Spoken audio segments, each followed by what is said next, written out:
Good afternoon, everyone. Dabman Walking 55 here. Just coming in. I don't know what we're doing. We're just going to wing it. It's a chill chat. What comes up, comes out, and we'll go back with a football background because we're going to do a little bit of everything today. Uh, thank y'all for everybody that will be here. Thank you for 520 something subs. Appreciate everybody, your support. Thank you for the 100 something, 108 now over on Twitch. Wow, it's amazing. You guys are incredible. Hit the right button. So let's see. It says we got a couple people here. Hey, if you're lurking, thank you. I hope to chat with me a little bit. We'll see where this goes, see how long it goes. Interesting when I see people like posts that never. It's like you always wonder what bots are out there these days. But hey, I don't care. Get it up. Just retweet it out. Bring people in. That's the thing. But hey, very interesting stuff on Twitter today, I will say. You just shake your head and nod, folks. It's one of those days. We're going to use the force. We're going to fly around, do whatever we want to do. Going to talk definitely some football today because it's been a while. It'll be like a combination of Sports Weekly and a little bit of Godzilla, folks. I hope y'all come in and people to talk a little bit to tell us what you think. I'm going to try not to do spoilers. I will promise. I'll try not to spoil. That's going to be very, very difficult, but go figure. So, with that, not really a lot going on around here. We're just kind of in the pre-holiday mode. Not really a lot of planned streams. Remember last Sunday, we talked to Carol Cred Sox about the trip to Pearl Harbor. Then on the last Tuesday night, we had our 500 subscribers celebration on YouTube. We do need to do one for the 100 on Twitch followers, and a lot of gaming. Of course, we got the great Buck Rogers 25th Century on Friday, and then which we will have coming up this Friday also. But that being said, we're all that's what we got right now. A lot of random streams this month. A lot of play it by ear type things, trying to not overcommit to certain things, to have some flexibility leading into the holidays to do family things and stuff like that. But this Wednesday, we will have Grumpy Ninja from, you've seen him around on some of the channels and his own channel, YouTube, great artist. Plan on having him on with us later this week on Wednesday. So hopefully y'all can make it for that. And, we will see where things go with the way the week transpires. So, well, let's take a look at the NFL today, folks. We're done through the college season. We know that football has the college football regular season has passed. So now the bowl games we're getting ready for. Planning on trying to put a panel together for the results of the top four that made the playoffs, which was not FSU, which made a lot of people in Florida unhappy. But we got, and in Georgia, the defending national champions 2 years in a row will not be able to defend its title. You got Alabama, you got Texas, who met in the regular season, Washington and Michigan, two future Big Ten opponents that will play in the Final Four.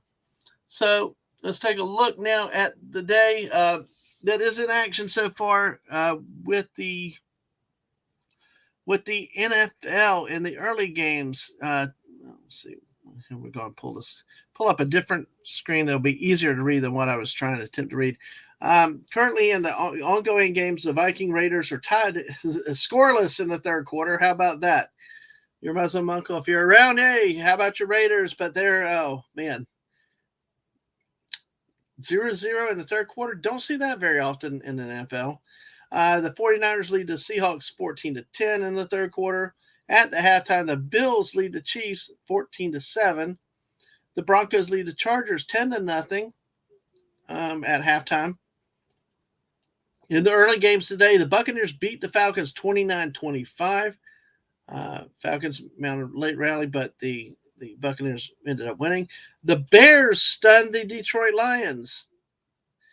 Chicago gets its fifth win of the year, moving up to 5-8 after a completely miserable start this year. The Bengals stay hot against the AFC South, beat Jacksonville last week, beat the Colts today, 34-14. So Cincinnati seems to be righting the ship. Talk about turning around. The Jaguars are now stumbled again, losing on the road 8-5 and to the Browns 31-27. What's interesting in this game is that the Jaguars are a team that this is their first loss away from home this year. They're 3-4 at home. Now, if you looked at their schedule, you could see why they had such a bad start there. So, oh my God, Joe Flacco's made an appearance for Cleveland. 26 of 50, 45, 311 yards, 3 touchdowns, and an interception at his age. Wow. And Trevor Lawrence was able to play for the Jaguars, but he also threw 3 interceptions in this game to go along with 3 touchdown passes. So, oh my goodness, what a day. At least let's look at the standings in a little bit with that. But not a good outing for the Jaguars. Losing again, could be pulling away in the division. Well, actually, they're still 1 game ahead of both the Texans and the Colts. So let's see. The Titans are 4-8 already. They play on Monday night. So basically, whereas the Jaguars could have extended a lead on the Texans and the Colts, they're still only 1 game ahead. Let's see. All right, let me do a couple things real quick while we do this. I just jumped right into this. I still need to multitask a little bit. So since it's just us here, I want to take a chance. I want to take a few minutes and throw a few links out here to some things. But hey, hopefully y'all have let's see. Need to make sure I also send the right link to the right places because, yeah, you don't want to send the wrong link to the wrong place. So anyway, they got one there and there.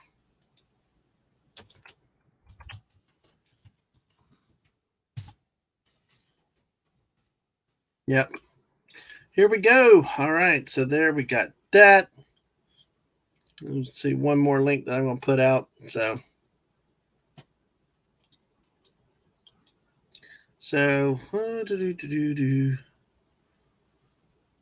let's see. Oh, good people, Jets fans out there are always entertaining to watch. So, okay. Let's see how this goes. All right. Ugh, still taking forever for this thing to. There we go. Thank you.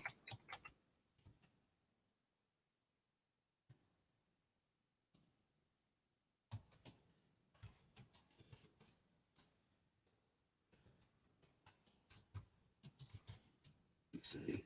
Thank you for your patience. I hate dead air, but I've got to make sure I put this in the right place with the right thing being said. So let's see. There, and there. All right. So we go back here and hey, Daisy. Hey, Daisy. Thank you for lurking, my friend. Good to see you. As always, appreciate your support and being here. And all right, now I got that place there. So let me get back to it. Yes, the NFL today. They are in action. The Cowboys get to play the Philadelphia Eagles tonight in the Sunday night game, a nationwide game. Look forward to that. Can the Cowboys pull it even with the Eagles this week? Will remain to be seen. And on Monday night, the Patriots went on the road at the Steelers, 21-18. And a bit of a surprise. The Patriots won again. Other finals today, Saints blow out the Panthers 28-6. The Jets, wow. Admiral Teague's got to be happy. Blow out the Texans 30-6. None of the points were scored in the first half. It was a scoreless first half. And then the Ravens beat the Rams 37-31 in overtime with touchdown. Hello, Jeff. Good to see you today. Oh, shoot. I forgot to. Hey, Jeff, give me 1 second. I forgot to. There you go. It's on emote only over there. So I turned the emote only off. So, oh, thank you. A raider from Big Rig Riker. Hey, Big Rig Riker. Thank you for the raid. Thank you for the raid. I appreciate it so much. Thank you. Oh, and hello, Lauren, 187. Oh, welcome. Good to see you. Thank you, Raiders.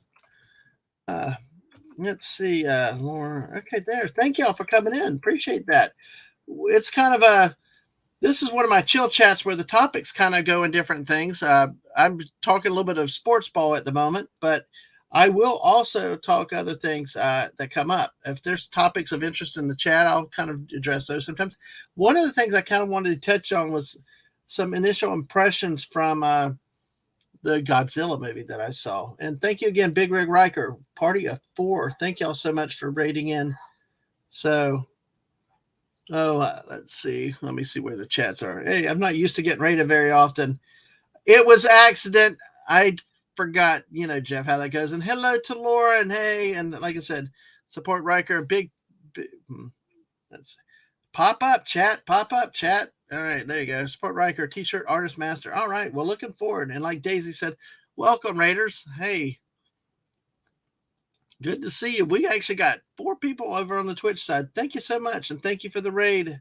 I appreciate it. So hopefully you get stay here with us a little bit, get used to some things.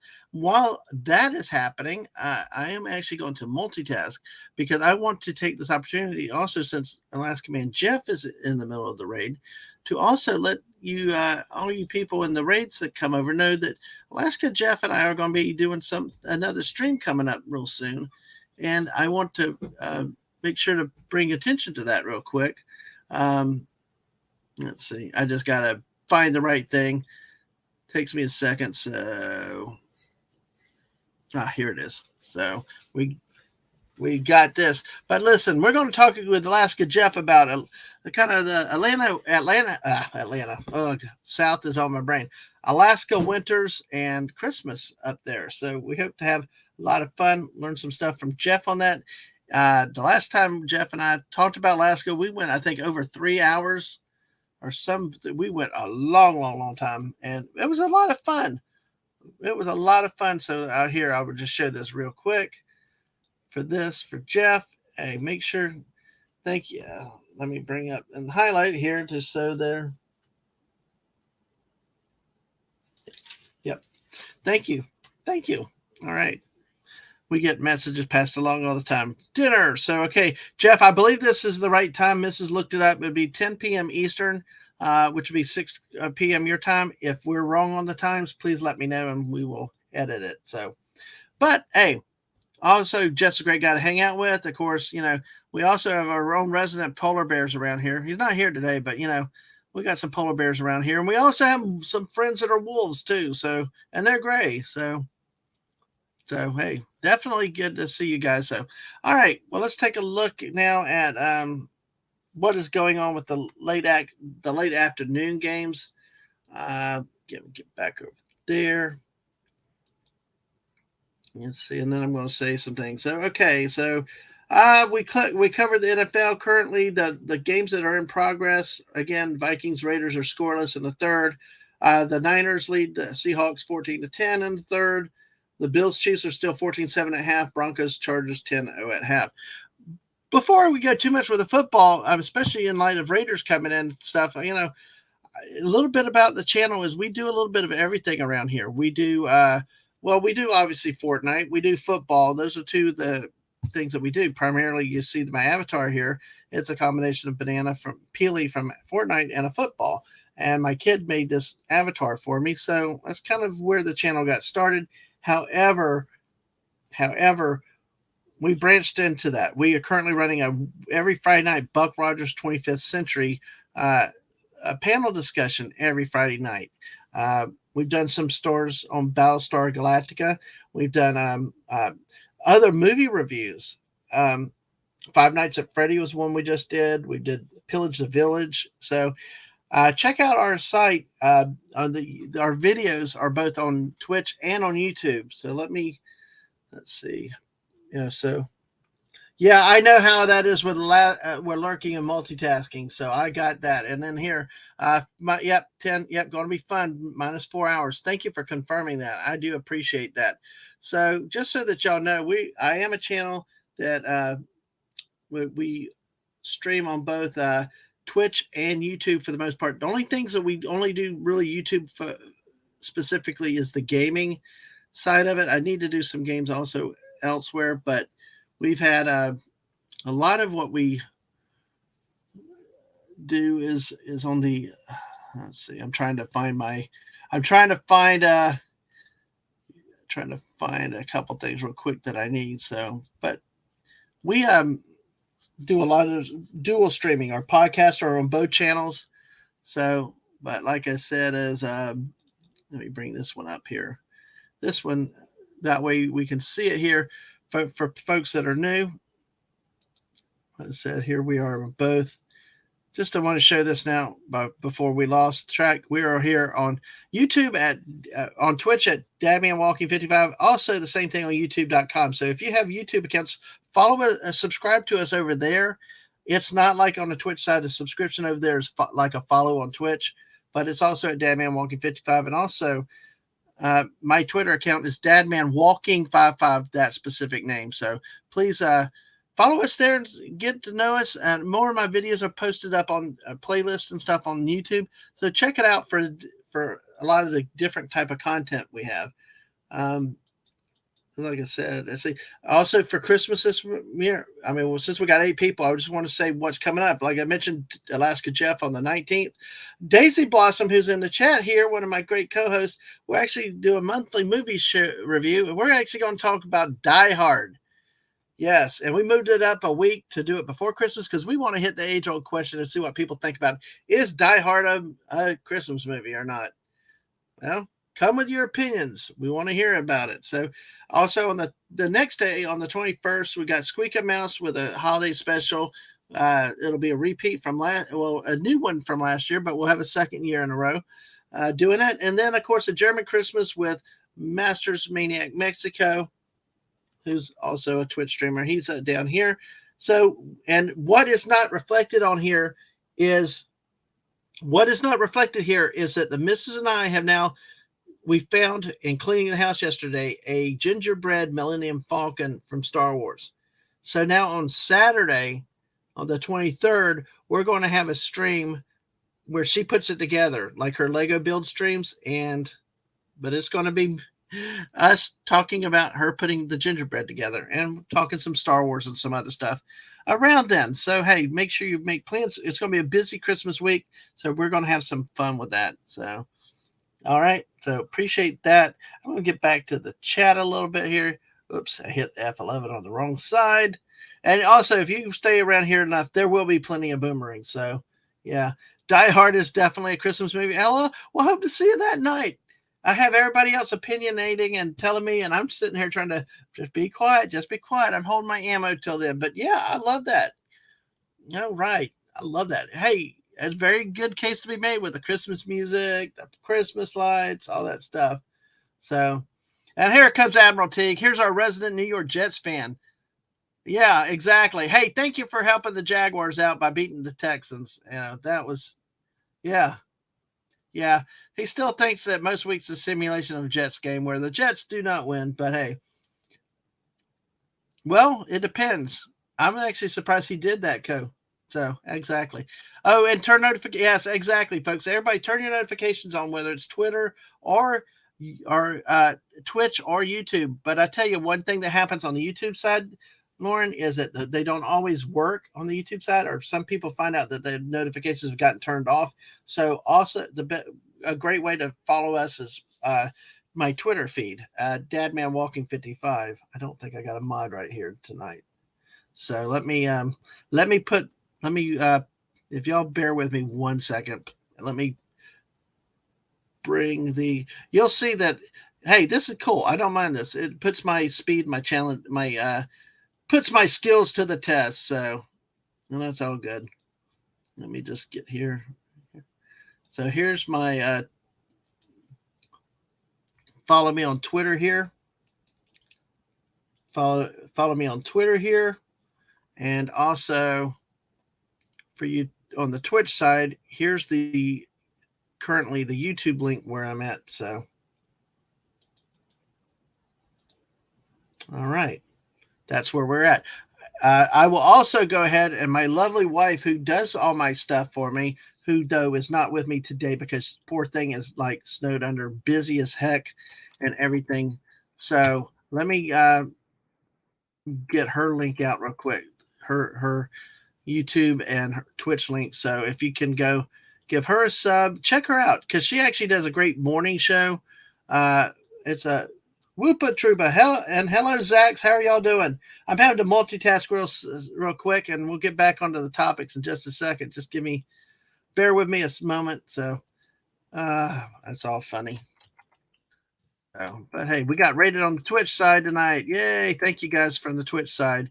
Appreciate y'all being here, and I'll go back and let's see. Like I said, I'll show y'all what's coming up here on the channel, guys. And all right, hopefully, if we can keep it. All right, here we go. There we go. All right, folks. All right, I think I got everything out. Wow, this is pretty cool. Thank you guys for coming in, and thank you for the follow, Lauren, on Twitter. Yes, exactly. That's the best place to also make sure you get when I go live and everything else. All right, now, so like I said, okay. So there's my Twitter. Yep. Let's see. There's the YouTube. Okay. And hell, Zax, good to see you tonight. How are you doing? Whoopa Troopa, how are you doing? We got 10 great people in here watching us. Make sure you hit that like, subscribe on the YouTube side, follow us on the Twitch side. So, hey, Whoopa is a big sports fantasy. Fantasy was doing okay. Then Jefferson got hurt again. Ugh. Well, you might be down, but the great Admiral Teague is now happy because his team actually played like a real football team today. So, hey, go so. And thank you. I did want to say real quick with the missus right here. Every morning she runs a podcast at 9 a.m. every day, Monday through Sunday.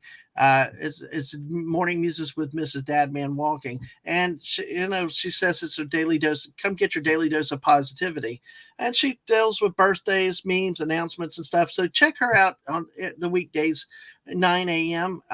All days, Monday, weekdays and weekends. Check her out for a lovely show, and also she starts to do build streams. Tomorrow at noon, she is scheduled to do a celebration. She is scheduled to do a celebration where she's going to build something. So, yeah. So, and it's going to be a celebration for what she's done. In about a month, she has gotten 105 subs on YouTube and it gotten 63 or so on Twitch. So she's worked real hard. So she's going to do a celebration. A lot of times celebrations are done at night and on weekends. And so you better hope she never sees that Whoopa Troopa. She's the beauty and the brains behind this operation. And she's the IT department. So, oh gosh. Yeah. But yeah, exactly. So hopefully she, give it a chance. Check out her show. Watch it replays even on YouTube. She's on Twitch also. I put both links in here too. She's also, unlike me, she's got two different names. It's Mrs. Dadman Walking on the Twitch side, and it's Mrs. No, that's the Twitch one. And the other. Did I do? No, the YouTube. Is Mrs. Dadman Walking 55 on the YouTube side, and on Twitch it's just Mrs. Dadman Walking. No numbers, no whatever. So, but hey, let's go. Yes, never mess with the IT department. It's like her. I've got to keep her happy. She keeps me on the air. Actually, 3 times we've actually had streams that would have gone down had she not gotten involved, and we could shift to her computer. One of them, she downloaded a game. Accent Allies, I was playing with Rambling Canuck, and she kept our stream going. It was really crazy to see that day. All right. But, hey, we talked a little bit about the NFL already. I'm going to hit a little bit of college stuff in a bit. But, yeah, initial thoughts about Godzilla. I'm trying to not spoil the movie, okay? I promise you I will try not to. But my thing is let me see. Let me edit this one. I'm just going to call it Godzilla. I call it Godzilla new movie. Okay, yeah, I think it's got a -1 or something else, but I'm so let's see. Here we go. All right, so we're going to go with that as the crawl now. So overall, I would say if you're even close to being interested in this movie, you go watch it sooner than that. Oh yeah, thank you, Zach. Exactly. She's worked hard. She works hard. You probably see the tweets going out all the time. So yeah, you hear it's pretty good. Yeah, yeah. The Godzilla, well, both her streams and the movie, it was really really good. Math edition. Yeah, we don't need to do math. Math is way too hard. So especially on the weekends, our brains shut down. Overall, it's very interesting, and like I said, trying to not spoil things with it. But it's since it's just a new movie. My rule of thumb is if it's a week out, and if you're a big fan of a genre or a thing like Star Wars, I know people will complain about the Solo movie, even that after about a week. But to me, if you're really dedicated in a franchise, it's just my opinion though. All opinions are welcome. But honestly, to me, if you're a fan of a certain genre or thing, if you hadn't seen it within a week, then it kind of it's hard to keep people from talking about it and being specific. That's why we always do the spoiler warnings. But I will say that this was a very good movie. I think, and I'm more of a normie or more on the sidelines when it comes to monster movies and stuff like that. I don't understand the lore, but I actually was impressed with it. There's a lot to it. Unfortunately, if I say too much, let's put it this way: I'm a history guy, and I thought the way they set up and structured the movie and how the times that they did it was very interesting. Was not what I expected. Of course, I went in with as a blank slate, having not watched any reviews, not heard anything about it. Uh, I as movies go, I think they did a very good job with everything that they did. Um, Cinematography, the CGI, just so many of the movies that we've had lately, we've all had complaints and stuff like that. Hell, like the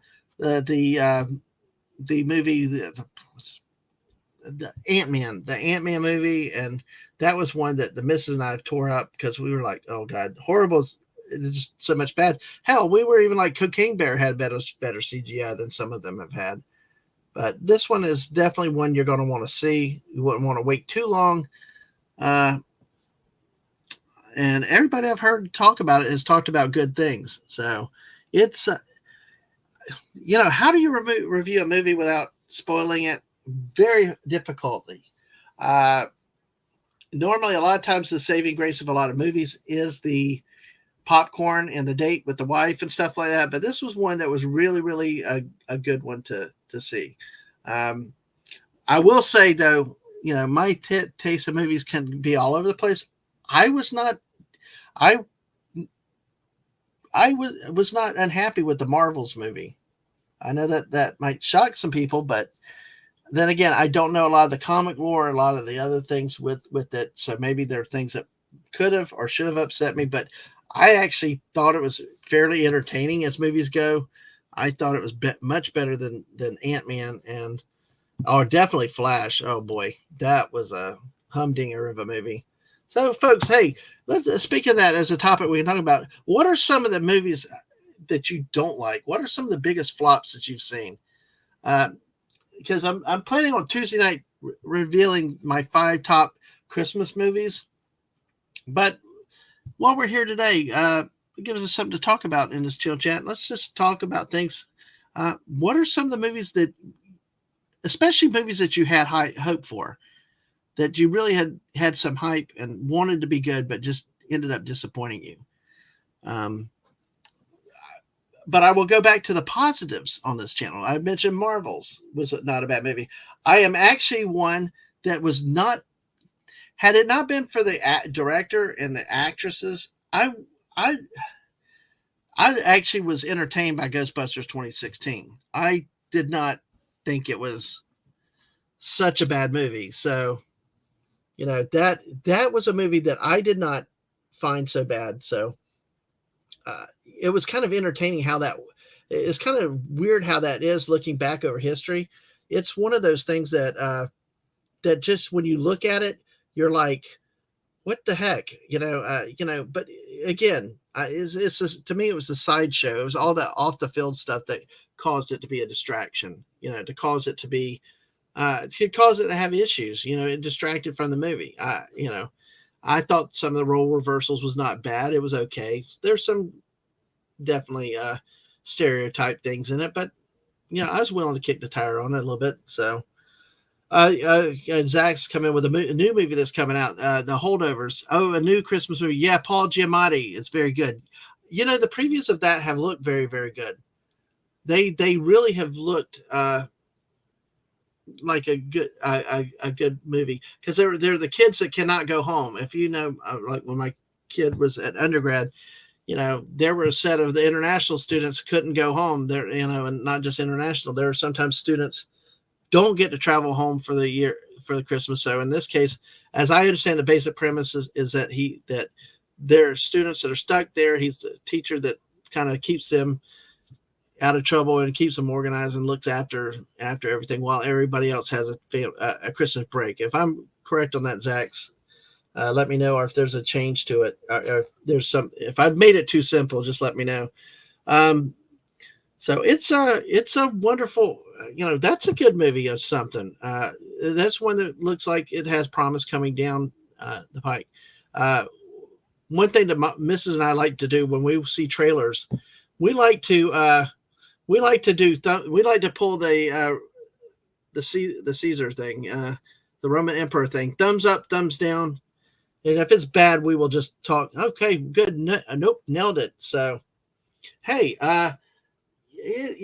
cool, I got something right. But you also know, Paul Giamatti is also the son of A. Bartlett Giamatti, who Whoopa Troopa should know who that is.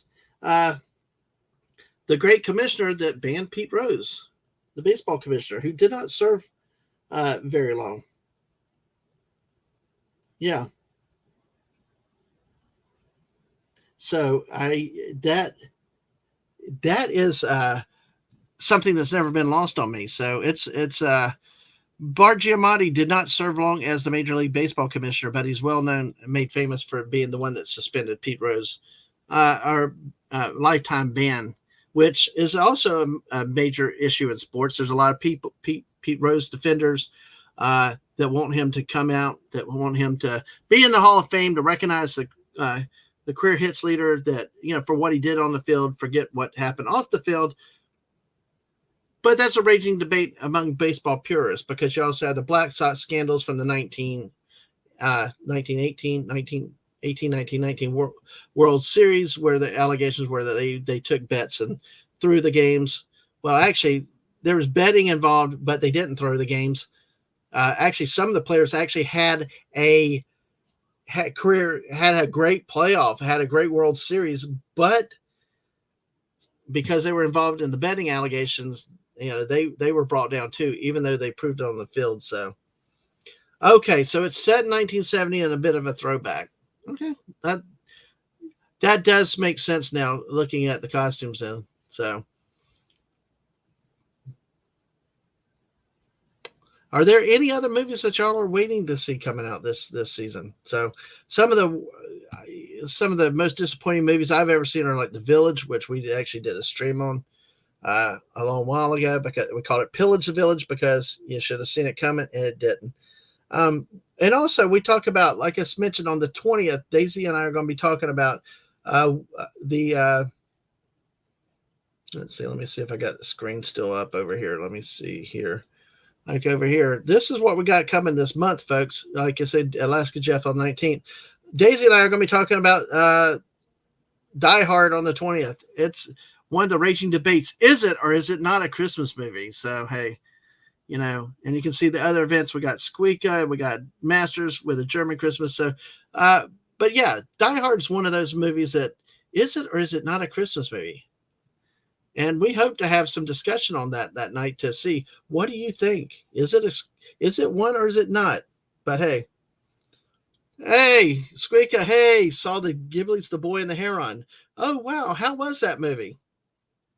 That's good to see you. So, hey, yeah, hello, Whoopa's here. Uh, your Alamo has Die Hard Christmas tree. Oh, that's an awesome one. So, that is definitely not what I've seen in ours. We've not seen a Christmas tree with Die Hard yet in our movie theaters. But so the Alamo Draft House, I wish we had one of those here. I've actually heard about those, and they are an incredible thing to do. They sounds like it's a big event type place. I don't know. Maybe you can tell us more about Alamo Draft House. So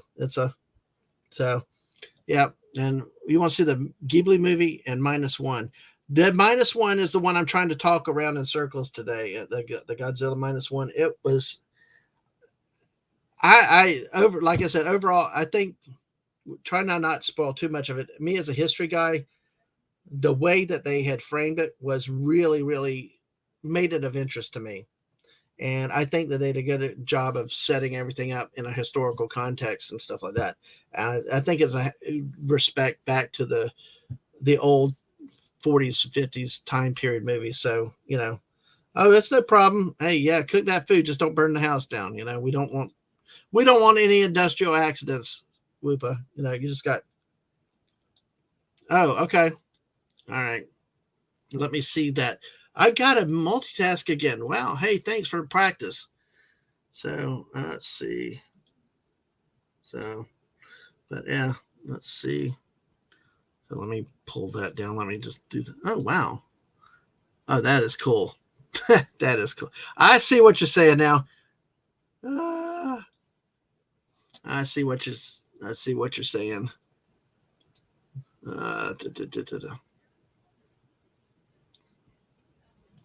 Let's do this here.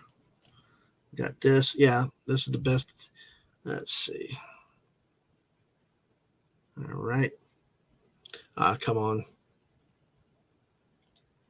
Got to do it again. Technology, love it. But hey. All right, go there. And let's see here. All right, got that. Got that. So let me see here. Let's see here. Okay, got the Christmas tree.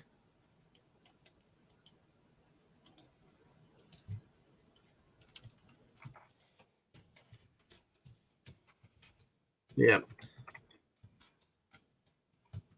Yep. Okay. All right. I got the tree here. I got it. Let me bring it back up. Oh, we'll go here. So sorry. Let's see. All right. So this is the Die Hard tree at the Alamo Draft House that Squeak has told. Oh yeah, and the Ghibli movie and the Heron made you cry. That's let's see. Is that how most of the Studio Ghibli movies are? I mean, I've heard of Totoro, but I've not heard about some of those. So, all right, here we go. I'm going to bring this here. Here's the Die Hard tree, folks. Yeah, and now I see it now. Here you go. It's a good old regular Christmas tree. But Jay, it's John McClane. Hey, come to the coast. Have some drinks. Have some laughs. You love it, and it does look like an air vent. Yeah, exactly. So yeah, it is amazing. Love Die Hard. Hey, come on the 20th with me and Daisy, and we'll see what you think. Is it a Christmas movie or not? So maybe you can get smuggled into the States when go see Godzilla. Yeah. Oh yeah, the vent. Yeah. And exactly. Come out to the coast. We'll have a few laughs. Yeah, exactly. There you go with it. That's a true Whoopa. Exactly. Great movie quotes, folks. That's another good thing. Yeah, I cannot take out the trash, but I can remember some very obscure lines that you have in the movies. Say one of the most famous shots in the air vent there. There's your Die Hard tree. What every Christmas. Yep, you've got that ornament. I know my buddy Mark D with a C has that ornament. It's in his tree. Come out of the coast. I misquoted. All right. It was close enough for government work. It's a Sunday. My brain shut down. So, but yeah, a lot of people. This is a very popular ornament. So hey, yeah. So it's very, very, very good to see what we got here. Definitely a fun thing to do with Die Hard. Causes many debates and actually some fights, I think, at times. But hey, people are very passionate on that side of the aisle with things about whether Die Hard's a Christmas movie or not. So let's see. Oh crap! I hit the wrong damn button. You know that? Let's hope I don't destroy the stream. That's the big thing. Ugh. Here we go. But yeah, folks. Yeah. What are some of the movies you don't like? What are some of the big disappointments that you've had? That when you got in the theater, it was not what you expected. Which was not as not what you expected, or a little bit over the top. You know, like I said, the couple that we saw this year were like the Flash, which shouldn't have been a surprise, and or even Ant-Man. Ant-Man was not really good. So exactly, yeah, that is a foolproof plan. I agree with that. Exactly. What can go wrong? Yeah, exactly. So, but yeah, one of the movies that I did not like as well was the new Midway version movie. Because I thought that they did a little too much dramatic stuff with anti-aircraft and other stuff like that. But it still got a lot of the spirit of the whole history of in the movie, though. That was the bigger point with it. So it's how about movies that you like that other people think sucked? I've already told y'all too. Ghostbusters 2016 is one. Actually, I was entertained, for the movie, and then Marvels was one that, was that a lot of people did not like, but actually I found some redeeming things in it. It was not the worst movie I'd ever seen either. Actually seemed to be fairly put together. One of our surprise this year was Cocaine Bear. If you've not seen that one, it's got the gratuitous violence, over the top, just for the hell of it type stuff. So it's a lot of fun with these movies. So folks, if y'all got the ones that you like, let me know. If you got ones you don't like, let me know. But yeah, so all right. So let's go with what's in the chat. Let's see. All right, so alrighty. Let's see. I got two screens going, and let's see. All right. Forgot where my there. Oh, hold on. Oh, wrong buttons. All right. But hey, let's see. I got to pull that back up a second. Give me a second, folks. Sorry. Yep. All right. Yeah. And thanks again for that photos, Squeak. I sent you something back. We'll go here. Let's see. Just to do an update, because like I said, we're going to ramble between the different things. So tell me what you think about the movies.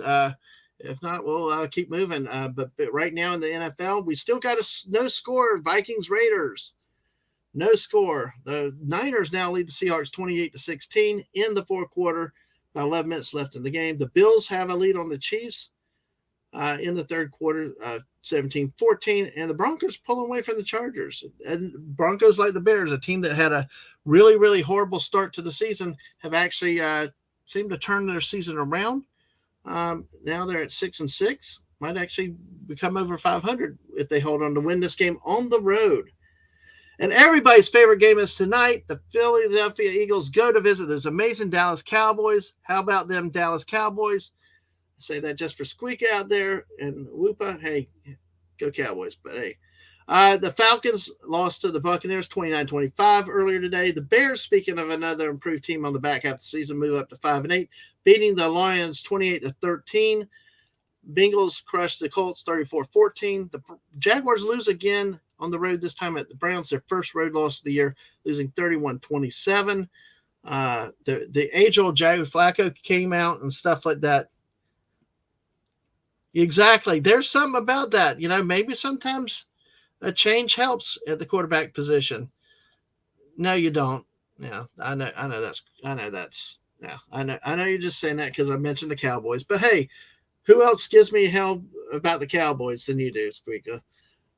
The Saints win 28-6. The Jets win 30-6, 31-37, 37-31. The Ravens beat the Rams. On Thursday night, the Patriots beat the Steelers 21-18. So exactly. And Zach, you are a Bengals fan, right? Look, hey, Bengals. Yeah, I know plenty of Bengals fans out there, and you got to be happy. Hey, and guess what? Whoopa Troopa. One of our old friends made an appearance this year for the Bengals. AJ McCarron, your St. Louis quarterback in the XFL. He's on the Cincinnati roster. He threw a pass, -1 yard. So hey, how about that, Whoopa? We got a little St. Louis thing in here for you. But yeah, again, looking at numbers, I mean, the Bengals are another team that a lot of people had written off as the season began, but now moving up 2 weeks in a row, go over 500, actually 4-3 at home, and looking at the overall standings are actually in the AFC North, 3 games behind the Ravens. It's still a lot to chase for the division, but if you look at the wild card positioning, right in the hunt, so many 7-6 teams, only 1 8-5 in the playoff and the wild card hunt being Cleveland. So, yep, he had to go in for a few plays. Yep, that's what it looked like. Could you imagine getting the backup hurt now? But we saw that happen last year in the playoffs with San Francisco with really no quarterback in the game against Philadelphia. And there was another game recently where you ended up on the FSU, Florida State Seminoles. They had that happen where the Jordan Travis got a serious knee injury, lost the rest of the season. Then his quarterback that replaced him got injured too, so they were down a third string quarterback in the ACC championship game, and then even though they won undefeated, got left out of the 14 playoffs. So go figure. It's a sucky system. It really, really is. So, but hey, thank y'all for being here tonight. That's 7 of y'all here with us. So I'm trying to still figure out how I can talk about more about the movie, but I do not. Like I said, I struggle with how to say much since y'all have not seen it. The thing I will basically say is that it really is a good movie, especially if you like, I think, history. I think it does it was not what I expected at all. It's nothing like the more modern Godzilla and monster movies, which I found refreshing. And it was actually a movie where I actually felt I actually liked the people in this movie. So many of the monster movies and disaster movies in recent years, I've actually hated the humans. You're like, eat them, step on them. But this one was one where, you really felt for the humans and really happy, really,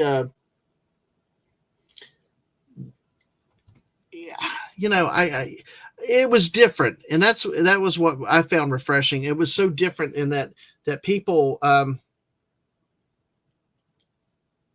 God, he knows Godzilla, even if he doesn't know Mothra. Oh, wow. Oh my goodness. So, hey, that's crazy. Hey, a lot of people like their, you were stuck on Mothra though. I know you're big with Mothra. Yeah.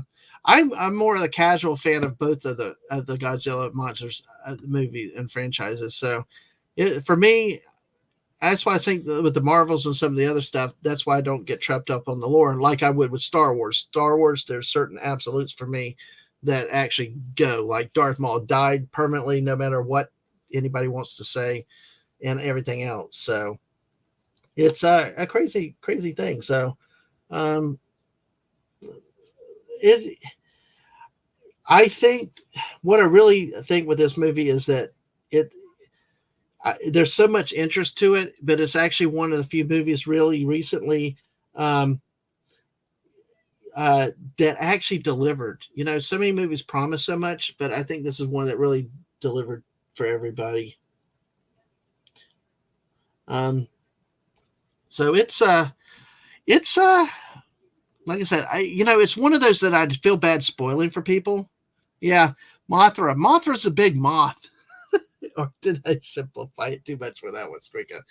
But yeah, yeah, yeah. She's a nice monster. Only gets angry if you mess with her people. So, all right, hey, that is a crazy. Yeah, I guess that's really cool. Yeah, we knew we got what that was. So, a little excited on the typewriter, I guess, right there. But I'm trying to think. Let's see. I think they really. One thing that I noticed was, I, for the time period, I thought that they were pretty realistic with some of the equipment and the devices and some other things, which I think was a good attention to details. They didn't over Hollywood it. Like I mentioned, the Midway movie, the 2019, was good in a lot of ways, but it did. There were too many aircraft. The anti-aircraft was just like so unbelievable to the extent that it was uh, just overpowering. The whole movie and stuff. So yeah, so it's all good. Let's see, Zach. I sent you a DM, and Squeak. I sent you back one too. But Braveheart was a great one too. Braveheart was one you just want. See, I like Braveheart in a theater. The only thing was it.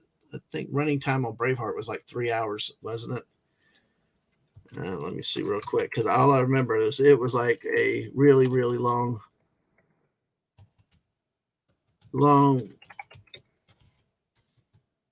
Let's see, just checking this real quick to see. 2 hours 58 minutes runtime. Yep, it's a 3 hour movie. Hey, Hungry, how are you, sir? How are you doing? Good to see you up and running. So, just did a little chill chat. I saw Gojira. Did I pronounce it right, Hungry? Did I pronounce it right, Hungry? So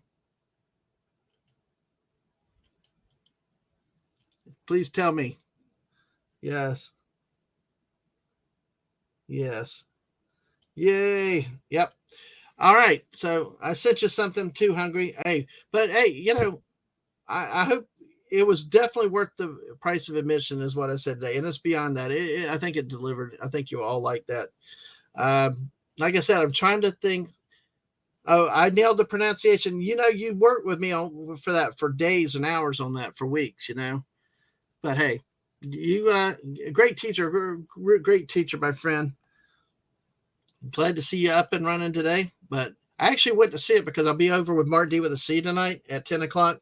So I'm expecting that we'll probably talk about it a little bit more over there. So feel free to join us over there later tonight with that, because this is a combination of all kinds of stuff. Like I said, we got some football talking here for you, Zax. Hungry, I know you don't do much with the football. Whoopa, you got some football here too. Sorry about your fantasy team though, and all that. But no, I learn quickly. Well, hey, sometimes I do. Sometimes I don't learn quickly. So who knows? So it's all good. Oh, Admiral Tig, hey, you're still around. Yes, this is a guy that's got to be happy. If you Bengals fans are happy, the Jets have got to be happy today after this showing that you had today, Teague. So that really was a great thing. So yeah, yeah,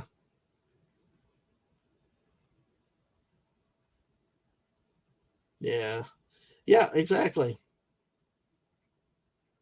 All right, so all right, so all right, Hungry. I sent you a link just in case you're up for it, and Squeak, I sent you something. So let's see where we're at with things with this. So, hi to Teague. All right. So, let's see where we are with this stuff here now. Let's go back with the NFL. We got the standings. Let's take the scores today, and we're good here. So, uh, see what's updated. If you're a Jacksonville Jaguar fan, you do not like it. So, how that goes. So, all right. All right. Good. We got that. We got that. So let's see. The Vikings and the Raiders are still scoreless. Hey, no score. The game's almost over. Go figure. Daisy, your Niners are up 28-16. Looks like y'all are going to win again. The Bills have a 3-point lead entering the fourth quarter, 17-14 over the Chiefs. And the Broncos are entering the fourth quarter still with a 17-point lead. So, folks, that's the latest in the world of sports of the NFL, and we'll see what happens. Like we said with college football, though, there are some things in the world of college football that are developing that are not necessarily good for a lot of people, and, namely me, I think. So, let's see. I heard a nasty rumor the other day when I was out at dinner the other night that one of my great players on my team's leaving the University of Florida, which, what I say, got to change that coach. Got to change that coach now. But they don't listen to me. Why not? I'm just some old grumpy guy on the internet. Yeah. So, but, yeah. Yep, it's what it was. Dadgummit. I am going off into sports for a second for a specific reason because we've got somebody coming in. Sophomore Trevor Etienne enters transfer portal. And, guys, if you watched anything of Gators, this was one of the best players that they had. But, he's transferring. It's sad to see him go. He's one of 14 players that have entered the transfer portal. And if you go back and watch Culture and Casino and a recent conversation, it was a wonderful conversation about the transfer portal and other stuff like that. So it's how many players can you stand losing off a team? I don't know. Hey, the Gators still suck is what it's going to be now instead of a chance to save them. But then again, hey, wait till next year was a phrase that we had in the 70s and early 80s that we had to live by. But hey, all right. So just delaying for another second because I got a guest coming in just a second. So, oh my goodness. Yeah, this is going to be a guest. Is going to be really, really good with this. Yes, and here he is, Hungry. Hello. How are you, my friend? Oh well, I'm happy to be here, and the little I know about the sports side of things, well, hopefully it'll be entertaining. But Well, the I took care of the sports while you were kind of ah that's why I was dragging out and delaying the stalling tactic oh right okay. there. So because I do the part I struggle with is how to talk about the movie today without spoiling it for people Mm, because I I still don't haven't know seen how it yet. It's you not haven't done. seen it. I live in a relatively small town, and Yeah. so waiting for it to get here. I think, believe it or not, the Marvels is still playing here, which I'm Which surprised about. which I actually like the Marvels. Mm, I think it's worth taking a chance on, mm. if you want a reason to go get some popcorn and a drink or something. I Uh, understand. Yeah, and when it comes to talking about movies like that, after it's been around for a while, then you can go into spoilers. Some people have very different opinions about mhm. spoilers, even on Mark's channel with Geekery. Right. One person says, "Well, I don't care about spoilers after a week." Another person says, "I don't care about spoilers after 3 decades." But But yeah, I know some people do. It's like they never want a spoiler, but it's like, come on, you got to cut people a break. yeah, I remember that with the stupid Solo movie, one of the Star Wars movies, and it's like, how long do you expect people to wait to be able to talk about it freely? yeah, So, yeah. I mean, there was one movie being spoken about the other night by another person, and they just recently picked up the DVD, and I think the movie came out in '93, and I'm mhm. going, oh. The other thing was that their microphone was incredibly low. You could barely hear them, and people were talking over each other. So I had to rewind and say, did this person say no spoilers, please? But you couldn't hear them, Mhm. especially if you're over 45 and the hearing starts to go. But Yeah. What'd you say? yeah, exactly. Exactly. And I'm always like that these days. It's like, what? Repeat? Huh? Yeah, yeah.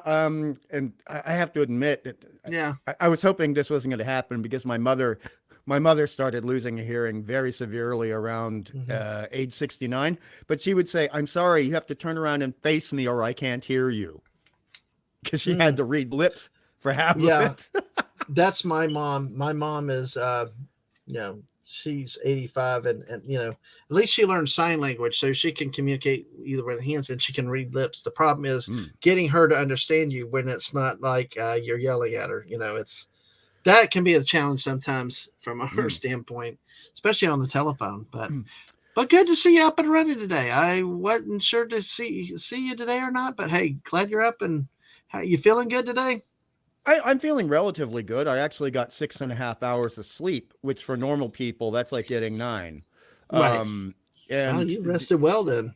Relatively, and it was there was something impromptu that happened last night. I didn't expect it. I didn't realize an old friend was having a birthday, so Hmm. had to have a relatively long stream about Right. it. I remember because you were out there listening to some good Duran Duran, weren't you, last night?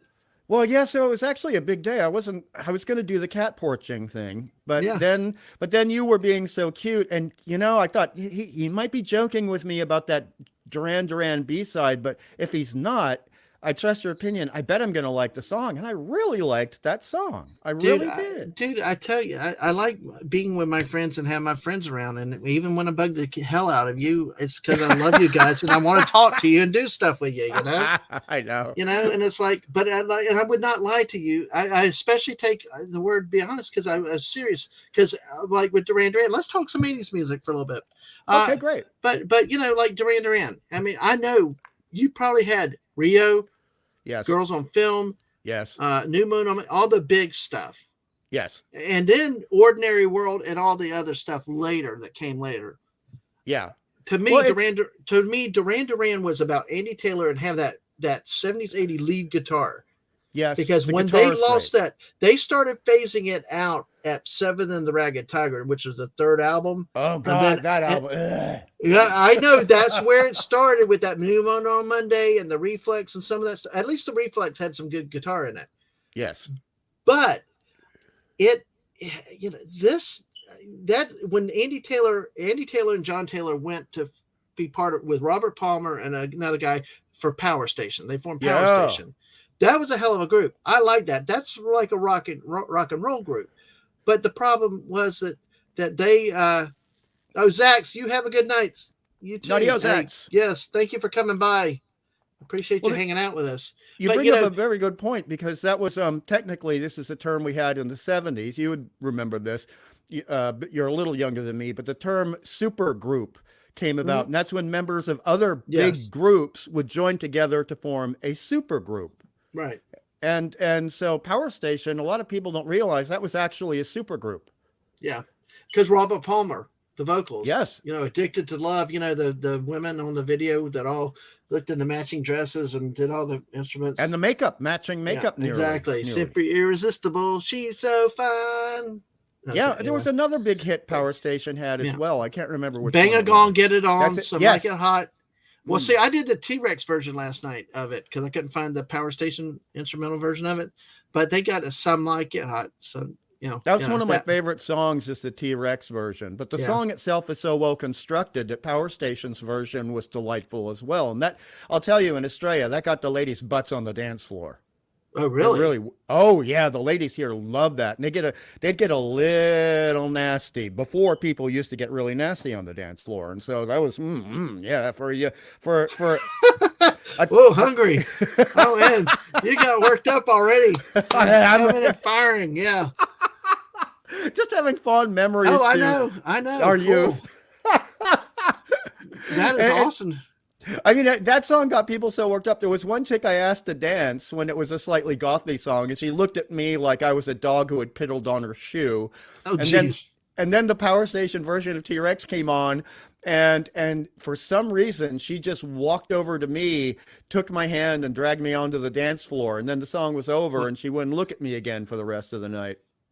But that was okay. We got one good dance in, Oh, and damn. uh, Well, all right.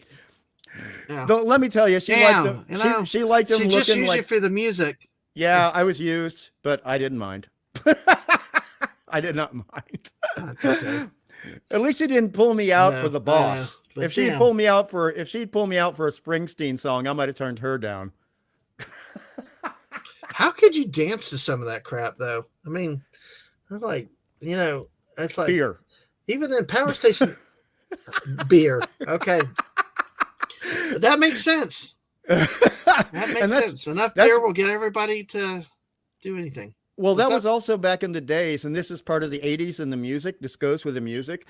You might remember this. Certain different types of alcohol would encourage different choices in music, which would encourage a different dance situation going No, on. I know nothing, Hungry. You Oh. remember, you're talking about Shelter Dadman. I know Oh, nothing yeah, about that's right. I alcohol and forgot. things like that. So I yeah, apologize. I'm learning about ways of the world through people like you and my kids playing Cards Against Humanity.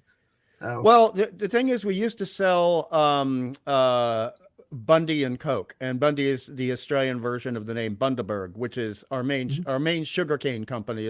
Well, no, the main region. It's an area in Queensland. It's very, very wet, very lush, and the one Floridian, one of my favorite comedians, is a guy from Florida called Rich Hall. He's been around since the late 70s, and he referred to Bundy. Rich Hall. Was he on Saturday Night Live? Yes, Rich for Hall, about one because season.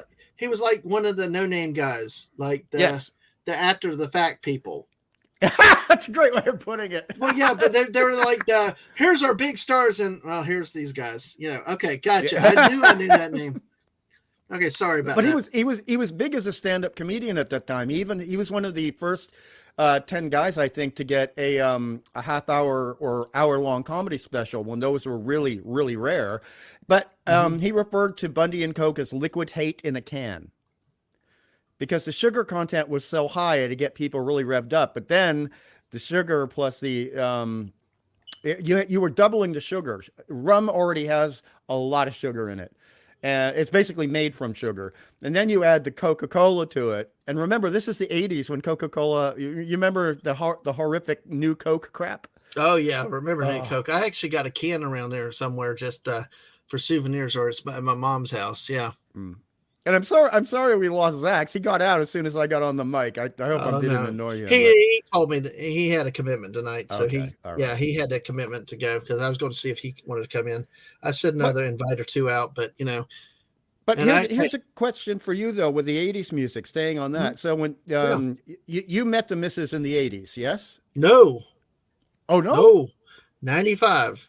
Wow. Okay, so that's met her much later January than the 13th, 1995. That comes up next almost just a little bit over a month. And actually, that's a Saturday night. So if I do karaoke that night, it'll have to be a really special karaoke thing. Yeah. So like that one song I sang, Can You Feel the Love Tonight? That was one of the songs that played before our wedding. So I was wondering why you chose that one, because I was sure that you guys must have been dating since around 88 or 89. That's the way it feels. No, Lord, no. I was a loser in college. Well, I'm still a loser, but in college, yeah, it's like, yeah, but it's like, Oh, and hi, Tigus. I noticed you in the chat. Hey, Tigus. Good to see you. But you were saying, so you came into your own in the 90s? Yeah, kind of. Once I got out and started working, and I don't know what happened that night. I don't even know why I went to the birthday party, but I had nothing else to do on a Saturday night. So football season was over, so why not do it? And then the rest is history. I'll have to talk more. I know we kind of talked about it at times, but maybe she and I have to do more with that. Kind of the fun adventures and stuff we've had too have been kind of crazy stuff. So. But it's just so funny how close we were to not meeting each other. So, that implies that fate had a big hand in it to me. Manos, fate, the fate of hands. It's like I think an MS23K, like we talked about the other night. Well, the funny thing is, Manos let's get back to the song. Go ahead.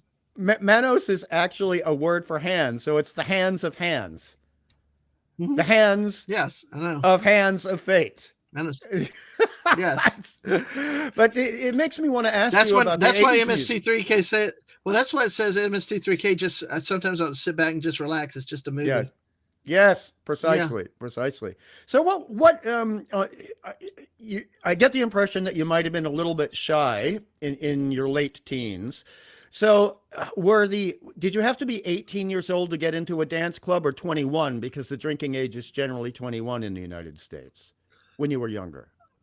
I I didn't drink. Like I said, I don't drink and stuff like that. I'd never had that background. Oh Plus no, I also understand that. But because plus alcohol also I is did not have a car. I did not have a car for the longest oh, time. that would have I only right. drove like my parents' car to get to college and stuff like that. So I but see. See, like ever since I'd say at least the 1950s and 60s, if you lived in Sydney, and that's where I used to live, hmm that you have such a great had such a hmm great public transport system. So you'd get a bus and then you get a train and you'd save money on that. Then you would walk a couple of blocks to the dance club, one of the many dance clubs that was going on. And because the drinking age was 18, you had to be 18 to get in, even if you were not drinking, hmm even if you were a fundamentalist, you just wanted to right. dance, right?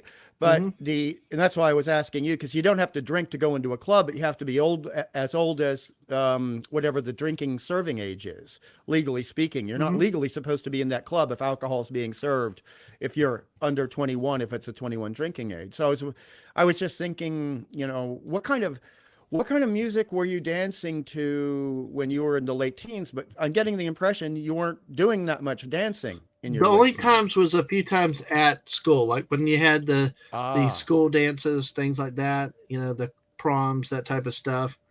Uh, that that was it, and it was kind of interesting with '80s music. You could dance to a lot of it, so did, especially with the new wave, that type of stuff. But I think as the '80s advanced towards the late '80s, it was less danceable. It was yeah. back more to the guitars and stuff like that, and really less techno, which really lended itself to dancing, like your British new wave bands. Yo, yeah, Adamant. Adamant was huge hmm here. And hmm Adamant was very danceable, very danceable. We were still getting Adamant songs being played and getting the ladies out on the floor as late as 86 or 87. mm Yeah, but see, I only know him for one song though. He had a couple of good songs. Adam and the Ants was the name of the band, but and yeah, I mean the people called it new wave. I kind of referred to it as the new glam movement, because the clothes were very ornate and they hmm had a story behind them. Yeah, And um, everyone talks about Susie Sue being punk and then being goth, but really I think she was kind of new wave. yeah, Um, Susie and the Banshees is who I'm referring to for anyone listening. But that's a I name might. I have not heard in a long time.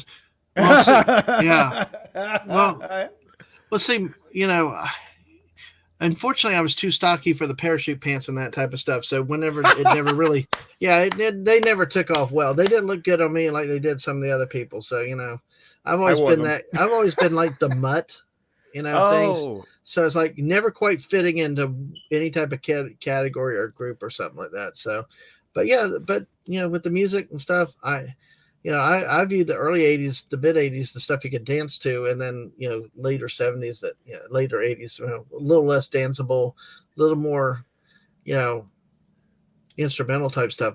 But or it's like it went back towards the '70s with more guitar and stuff like that. But like like I said, there's some groups I think that are classically defined the '80s. I love Duran Duran, and I think they defined the '80s of your mm. typical British new wave band. We're stumbling in this topic. I hope to God we still got people here. I'd love to hear what people think about this, because you and I talked about it. You're not really a big '80s music fan per se, are you? I'm not. I mentioned it once before. I'm not a big top 40 '80s fan, but I hmm was very much a fan of the indie and alternative music of the '80s. I'd say my number one, my two biggest bands from the '80s. Technically, one is a one-man guy who would hire other people to do the instruments, and that hmm was and the became known in the '90s, but actually started in the late '80s. And the other one was called The Cult, which I've had the heard of the front, Cult. Yeah. yeah. Firewoman, She Sells Sanctuary. You would have heard that. The Missus hmm probably liked one or two of the Cult songs. And Ian Astbury looked like he was part Native American, but he's actually Scottish and Irish. And he had at the beginning, he had very new wave hair. You know, Hmm. he kind of looked like a more feminized version of Adam Ant. Hmm. But then he went into this kind of what we used to call Westergoth thing, where he Hmm. was embracing this Native Americana aspect into his costumes and his songs. Hmm. Well, let me do a real quick update for folks. There is a score in the Minnesota Las Vegas game. If you're my uncle, you might not be happy. Under 2 minutes left. Minnesota kicked a field goal, so it's 3-0. Minnesota over Vegas. Daisy, you might be happy for Mm. that. Buffalo and Kansas City are tied at 17 in the fourth quarter. Denver now the lead has shrunk 17-7 over the Chargers. So that's in the late action that's still ongoing. And of course, tonight is the Dallas Cowboys hosting Philadelphia in a game that's for really control of the NFC East. Big, big game tonight. So, all right. Back to the 80s music. See, it was really a thing of change in time. Like my Mm. grandmother, like I told you about how Star Wars was the one movie I saw with my parents and grandparents. The, there's songs and they had words. I remember Mr. Roboto. I loved Styx when I was Yeah, younger. That's a I great choice. Styx is one that I got more into as an adult. When getting the Hmm. DVDs and stuff like that. But my grandmother had the word savior. Hmm. It was like, because in the Christianity there's one savior, and I was like, oh, even I was like, Grandma, that's not what it meant. I'm Yes. like, oh, because you also had to think about playing your records backwards. Oh God, yes. What they used to refer to a word starting with S, and then the Yes. second word was panic. Yes, the everyone think, and that was Oh after all that God. Amityville horror stuff too. Yeah. You Oh know, yeah. so I Exactly. hated Our that our movie. Kiss had a different name. It stood for Mm. something. Oh yeah. Yeah, there's things like that. There's all that stuff that happened. I think that's kind of what made 80s music kind of unique, and all the different issues and stuff, and Mm. kind of fun and adventuresome. But we it's just all those memories just come together with that. But in terms of Duran Duran, like I said though, I one thing that I believe with the 80s music though is I think that I agree with what you said with the top 40 and hating the top 40. I Mm. think that the lot problem was the top 40, and maybe even still today, they push a lot of crap. They push Yes. the bubblegum cookie cutter crap that they want to sell in mass numbers. Yes. Some of the best music are those B-side songs. I mean, Yes. 7 of the 9 Duran Duran original album, those two of them I sang last night were from the Duran Duran self-titled album. You can actually get 7 of the 9 on karaoke off Wow. YouTube. Yes, that many. And there are a number of songs that are not Planet Earth Girls on Film, or Is There Something I Should Know, that are very, very good. Friends of Mine, one that I did last night, was an awesome song. I always love that song. Yeah. And there's, but you never heard it because we're only going to play the hot songs and the main songs. So, folks, if you're out there, tell us some of the songs that you think. It doesn't have to be 80s necessarily.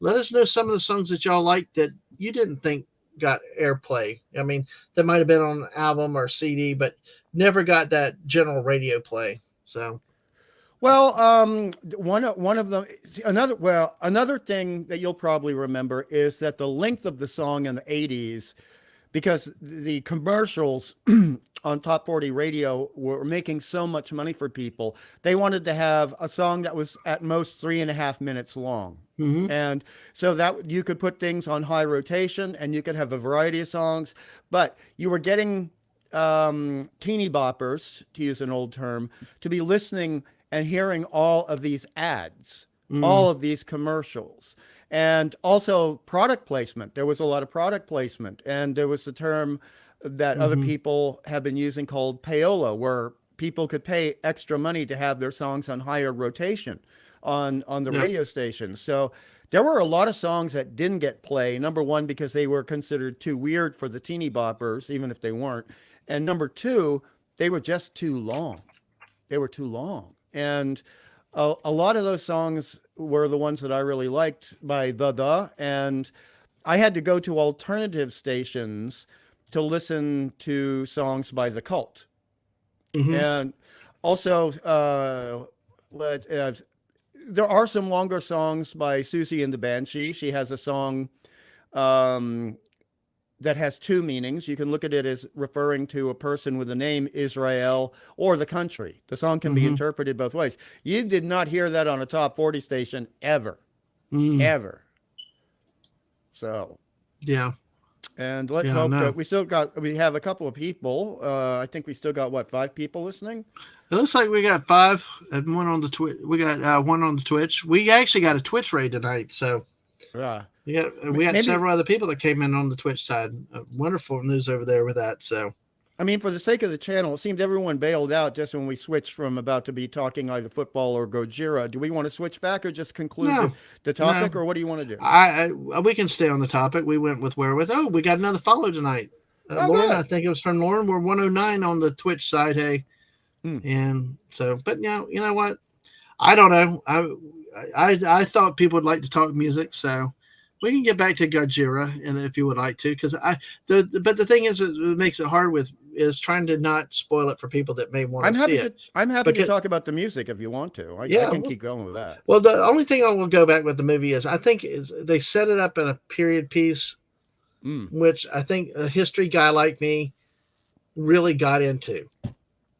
Ditto, me too. But I cannot go too much further with that because they talked about some concepts that help the story in the end. But if I say certain terms or things, it could start to, it's one of those you could spiraling out of control things. And you could turn people off because they don't know the context. Yeah.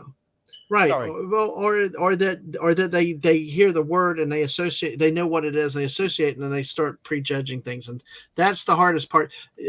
Days and I were talking before the show. It's like it's one of these. It's one of those that's going to be hard to talk about with spoiling. That's why I'm kind of curious if we talk about it night over Geekery, what's going to happen and how we're going to approach it, because it's not.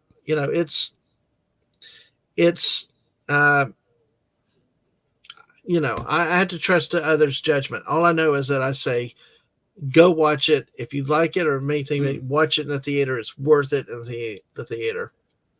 And the other thing I've said is that unlike the Matthew Broderick one, and you remember like this, I did not like Kong Skull Island. I'm not so big with the recent Godzilla. No, I thought that was boring. But I'm okay with Ghostbusters 2016 and Marvels. But that's just me, and I'm going to say what I think because that's who I am. And it's not an echo chamber, as you said. Exactly. I want people with different opinions, and with that. But the recent ones, especially with that one kid, it was like, please, Godzilla, eat her. You mean King of the Monsters, or you mean the little kid? Godzilla versus Kong. No. Well, I switched movies on you. The King of the Monsters. That one annoying character. Millie Bobby Brown, who was in Strange Things, and she played the daughter of the chick who, for some reason, has a massive psychological shift halfway through the movie, but it's not really explained that well. There are hints as to why it happened, but the other kid in the following film wasn't that bad, but she was just kind of a cipher. She was just there to be it's like Shaggy is the only one who can really understand what Scooby's saying all the time. And the second kid, that was a situation. But the Millie Bobby Brown character in the movie you're referring to seemed to be almost, you could refer to her as a kaiju savant. Well, it was just, it was like crazy. But I will say, though, for this movie, we actually emoted. We actually felt for the people.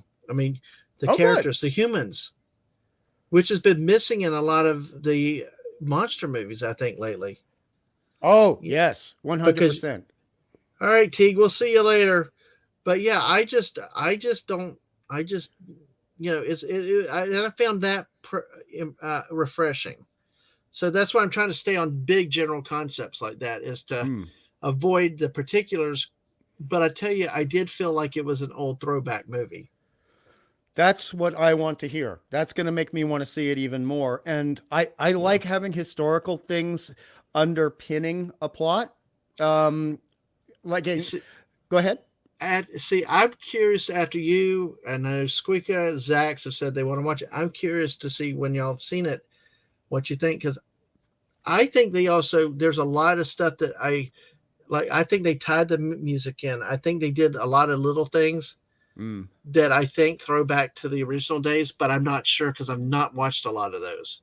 Well, the thing with So, me, I'm going to apologize because I'm going to have to wait for it to come out on streaming, and apparently that's not going to happen until December 28th after Christmas. oh wow. From Well, what I at least read. that's not as long as it used to be. Yeah, true. You, Oh, you you said remember wait, when we had to yeah, you wait had to for wait like a 6 year? months, yeah, or a year before it came out. Yeah, Oh, exactly. because it cost me, number one, there's the pain for me sitting in a chair for more than 30 minutes because of Hmm. my situation, but it also cost me $22 in taxi to get to the nearest movie theater. Oh boy. Oh my Yeah. God. So it's like an That's almost worth $80 not event. going. Yeah. Yeah. It's an $80 Is that event one with way? yes, one way. So the Is that taxi's going to cost $22 me, one way? yes. Holy Yeah. And that's in good traffic. If it's bad traffic and man. we hit the red lights, it's going to be more like $30. The last time I went to go see a movie in the theater, it was $58 in taxis, and in American money, it was $13 for the ticket.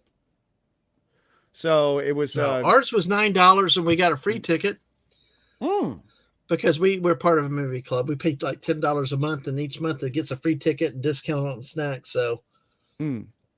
but and no online fees either. So Yeah, I have never actually bought an online movie ticket. I always pay up at the box office. we used to too, but it became easier to just do it this way. But they made the deal so at least the particular theaters that it was like with getting that free ticket thrown in. Mm, That could be a normal 15 or almost $20 value if you go to a nighttime show. yeah. What's $11 once a month? So See, but if you're saving $15 a month for paying an extra $11 a month, that is actually penny wise, but pound wise as well, mhm. instead of penny wise, No, pound foolish. Whereas no, I'm just one person. I got no one to go to the theater with, at least with the yeah, movies I want to see. nah, I got you. I understand. That's why I always drag the missus. I hate going to the movie by myself. Mm, Unless it's a war movie, like Saving Private Ryan, they had on the big screen again recently. I'm not going to drag her to that. That's a different type of event altogether. Or yeah. some of the historical war movies. But the last thing on the music though is with that is that I just like I said, Duran Duran. I'm glad you trusted my input, my opinion on that because I knew where you thought because I also agree that sometimes we get all the big, overhyped, blah blah, big stuff. That all the little stuff that's really really good that makes a group gets lost and Mm. I got other songs off that album I plan to try to do sometime. But yeah, I got you, and I think that a part of that may be a problem is overexposure sometimes Yes, because you there can. are some songs in the 80s I hate to this day because they played just so god awful much back then. Well, when I was a kid and a teenager, even up to my 20s, I loved Stairway to Heaven, but I can't listen to it anymore. It's Yeah. it's been played way too much, and there are times where you can't get away from it. If it's playing at a place in an airport or at a bus station, or Hmm. if you're getting your hair cut and that's what's playing on the radio at the time, you're stuck with it. You know, you Oh, can't no, turn I it know. off. I know. And I got you. uh, and Would go ahead. I a lot of when I was living in the States, there'd be a lot of Bruce Springsteen songs that'd be, I mean, Pink Cadillac. I cannot listen to that damn Oh song God. one Yeah, more no. time. No. Oh, oh, Nope. sorry. I went in the swear jar there, but that, No, that it's song will okay. do it. Well, folks, the late games are starting to wrap up. The Vikings do go to Vegas and win 3-0 in a big high scoring affair over the Raiders. The Broncos are going to win over the Chargers 24-7 at only 2 minutes left in the game. The game of the afternoon, Bills are at the Chiefs, and they're tied at 17 all, slightly over 2 minutes left in that game. Hmm. And again, tonight, the Eagles Cowboys play. So, with that. All right. Well, I think, let's see, we're at about an hour and a half. I think we'll probably go ahead and wrap up because I Okay. just wanted to go live with some thoughts on the. I'm glad we hit the 80s music a little bit. I do want to have an 80s special sometime a little bit more, but I'm going to talk about a few of the other things that we got coming up here this month. Like I mentioned, yeah, but overall though, let's see. how much of the? Let me ask you these questions though about the old Gojira and stuff. Here, let me Okay. stop sharing that for a second. Oh shoot, I did it wrong. I love the fact you pronounce it. You actually learned it very quickly. There are some other people on YouTube where people have been correcting them for a year and they Yeah. can't get it right yet. Well, sometimes I practice it enough, but how much was the humans involved in it, or was it more about the monster just destroying stuff? Well, there's the reality of the film, and then there's the magic of cinematography, which creates an illusion. So people who saw the original Gojira was made in 1954, and there was a lot of human element in it. And there's surprisingly, people remember there being more Godzilla in the film, or Gojira in the film, than there was. But the impression you have after seeing the film is there was a lot of Gojira.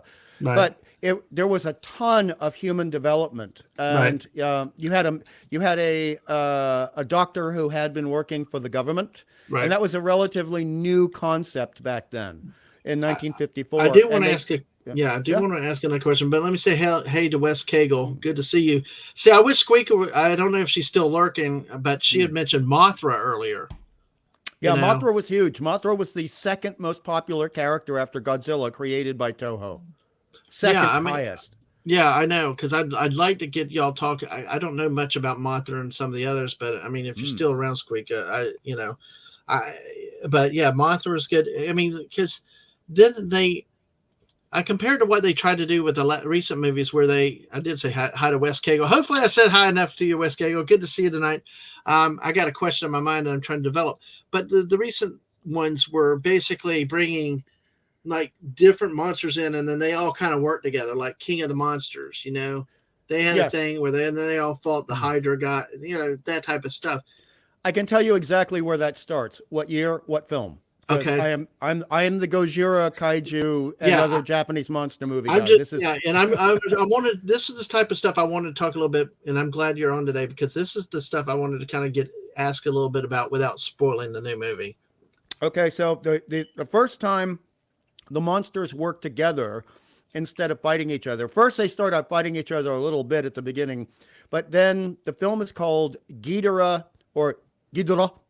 Or Ghidorah. There are like three different pronunciations. Ghidorah, the three-headed monster. Did MST3K do that? No, they did Godzilla versus the Sea Monster, which was the giant lobster. But didn't they chant the name was Ghidorah or something? Yes, they did, because they could never get the rights to do any Ghidorah film. I remember they did something. Okay, thank you. They did two Godzilla films. They did Godzilla versus the Sea Monster, and then they did Godzilla versus Megalon. Okay. But Ghidorah has, aside the three most popular Japanese giant monsters in order of public appreciation, and I mean in Japan, and not worldwide, are Godzilla, then Mothra, then Ghidorah. And Ghidorah was a big bastard. He's always been a big bastard. There's never been a nice moment with Ghidorah in any of its incarnations. And so the monsters are basically told by they're basically having almost an empathetic telepathic communication with each other. And that's in 1966, which was a relatively deep concept for that back then in a giant monster suit movie. And they all decide that, we all need an Earth to live in, and if we don't band together, Ghidorah is going to burn everything on this planet. And it's stated directly in the film that Ghidorah was previously on Venus and had destroyed all life except for a few survivors on Venus. And the Venusians had to take on a non-corporeal form. And I doubt anyone's going to go rewatch this movie anyway, so I apologize for spoiling a movie that's over 55 years old. But the thing is that one of the Venusians possessed the body of a human princess on Earth and used her as a mouthpiece.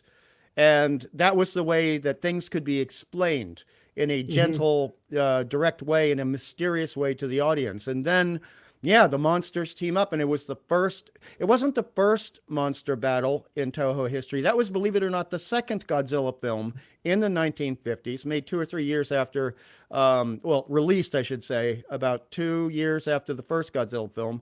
And that one was called Godzilla Raids Again. I won't try to pronounce it in Japanese. Yeah. And that featured the second giant monster that Toho had ever created, Anguirus, who is the ankylosaur turtle-ish looking monster, not to be confused with Gamera, which is the big turtle in MST3K. The big turtle with fangs is Gamera. Anguirus is based off an ankylosaur. And Godzilla faced off with Anguirus, kicked Anguirus's butt, and Anguirus doesn't show up again until Destroy All Monsters, which was supposed to be the giant monster battle fest. Yeah. But there wasn't, in Destroy All Monsters, there wasn't a lot. Hello, Wes Cagle. Hello. Yes. Because it was interesting to see, and maybe that they're eventually going as the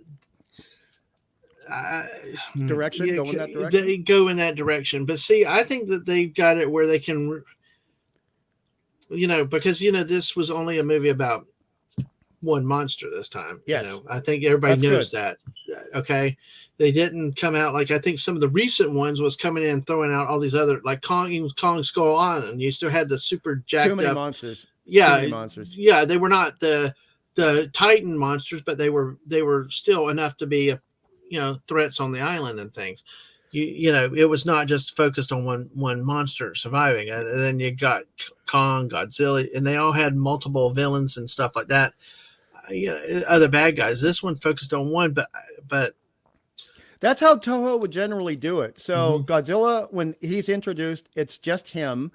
And then the second monster to be introduced, like I said, in Gojira's second film is Anguirus.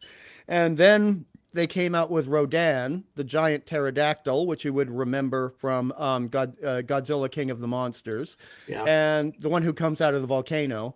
And that's actually an in-joke to Rodan in the 1950s. And then they had in You're 1960, buffering there. You kind Mothra. Yeah, you kind of buffered right there. Hey, sorry. Can you repeat that though? Can you repeat that real quick? You kind of buffered there for like the last 5 seconds. Oh, geez. Okay, so in order of appearance, you had Godzilla, and then Godzilla and Anguirus, and then you had Rodan, the pterodactyl, then you had Mothra, then you had King Kong versus Godzilla, then you had Godzilla versus the Thing, otherwise known as Godzilla versus Mothra, then you had Ghidorah, the king-headed monster. And some monsters get introduced fighting Godzilla, but the real good ones get their own movie first, unless they are the bad guy facing off the bad guy. And Ghidorah, the Ghidorah film in '66 is the first time Godzilla behaves like a good guy. First time. But then again, it's self-preservation. He's only working with the other. Right. Mothra is always a good person. A she. It's always a she. It doesn't explain how the eggs are fertilized. I don't understand how that works. But the monsters, if they can be good, often have their own film to introduce them. Like Rodan was introduced, and Rodan was actually, it turns out, a pair of Rodans. And you'd be interested in this historical fact. The actual name in Japanese, it was changed for the American public. The actual name is Radon because it's coming from Pteranodon, similar to the pterodactyl. And radon sounded too much like radon poisoning to Americans, so it had to be changed for the American version of the film. Let me say hello to Phantom Outsider real quick. Hey, Phantom Outsider. Good to see you. Yeah, we're talking a little bit about the new Godzilla movie, but trying to not spoil it. I've just given some initial impressions, and Hungry's helping fill in some of the background for me. Well, this is always a difficulty with a new iteration of a character, and this is a new iteration which is also a prequel. This is going, I mean, how can Words and Pictures is here. It's his face. It's his face. I'm going to Virgin Pictures. misread Good that to on see you tonight. purpose. I'm going to misread that on purpose and say it's fair skin, as in It's beautiful fair skin. Yes, exactly.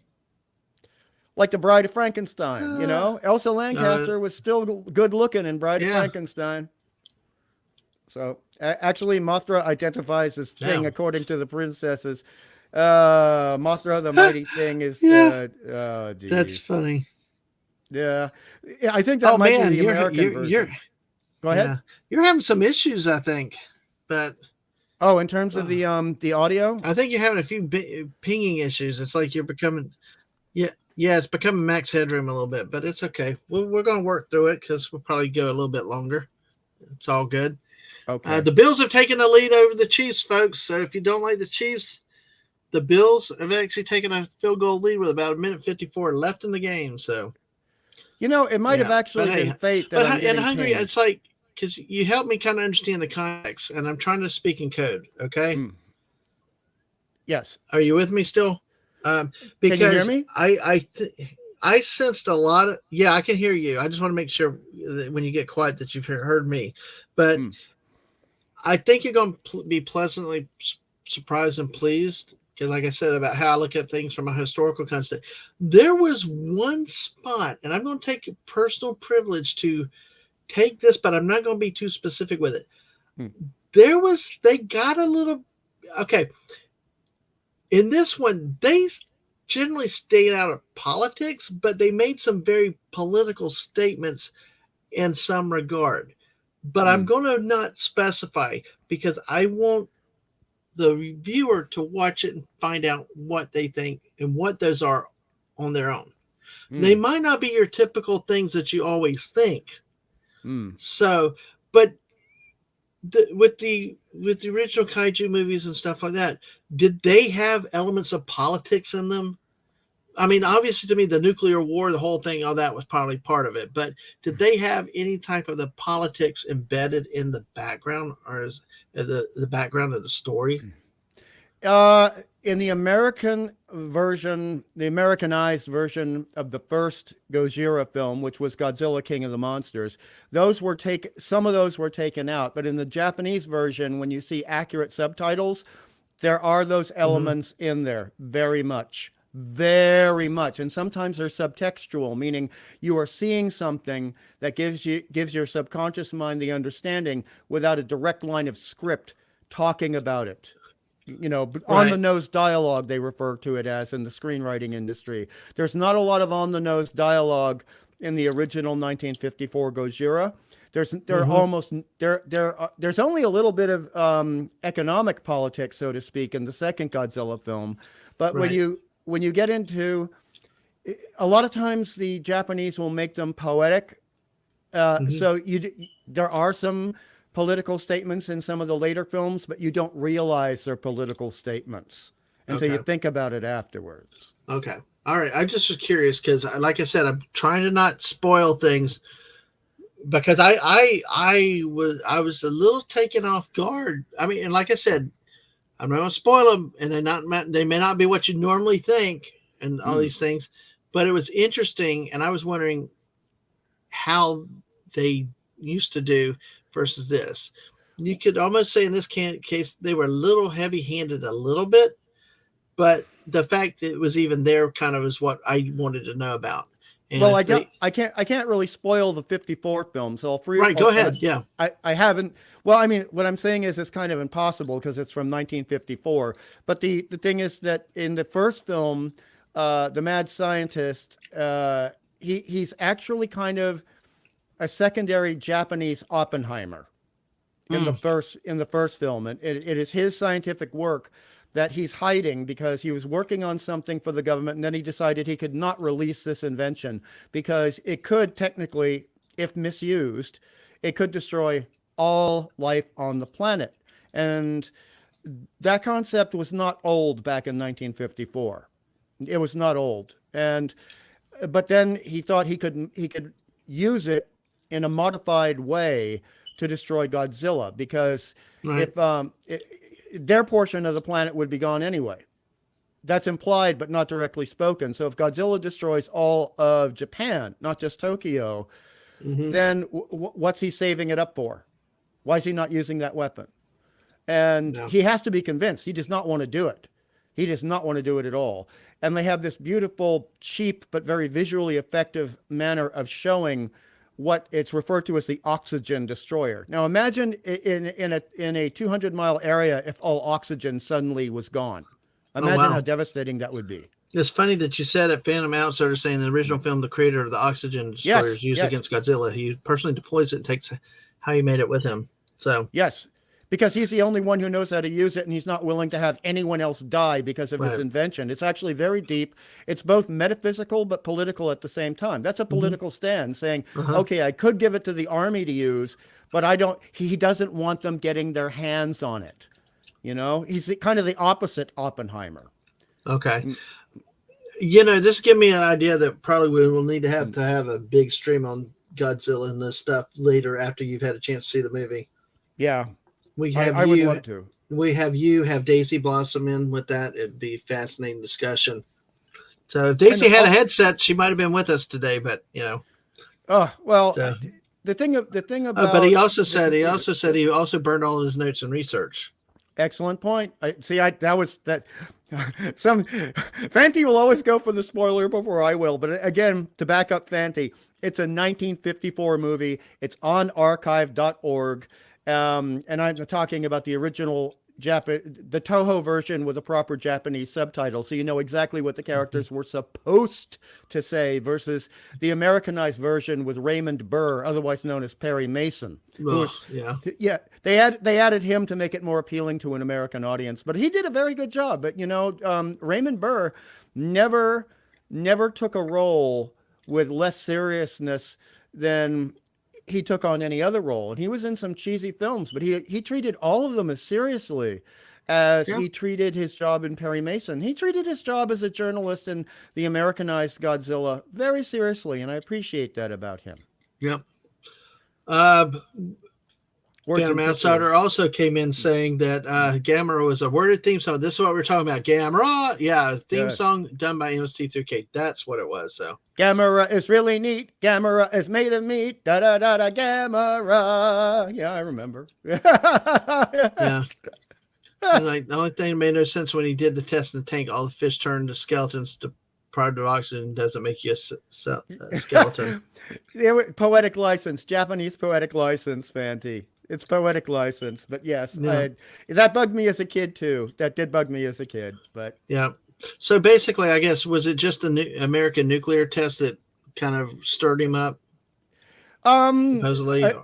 Yeah, that's a loose way of putting it, but a good way of putting it.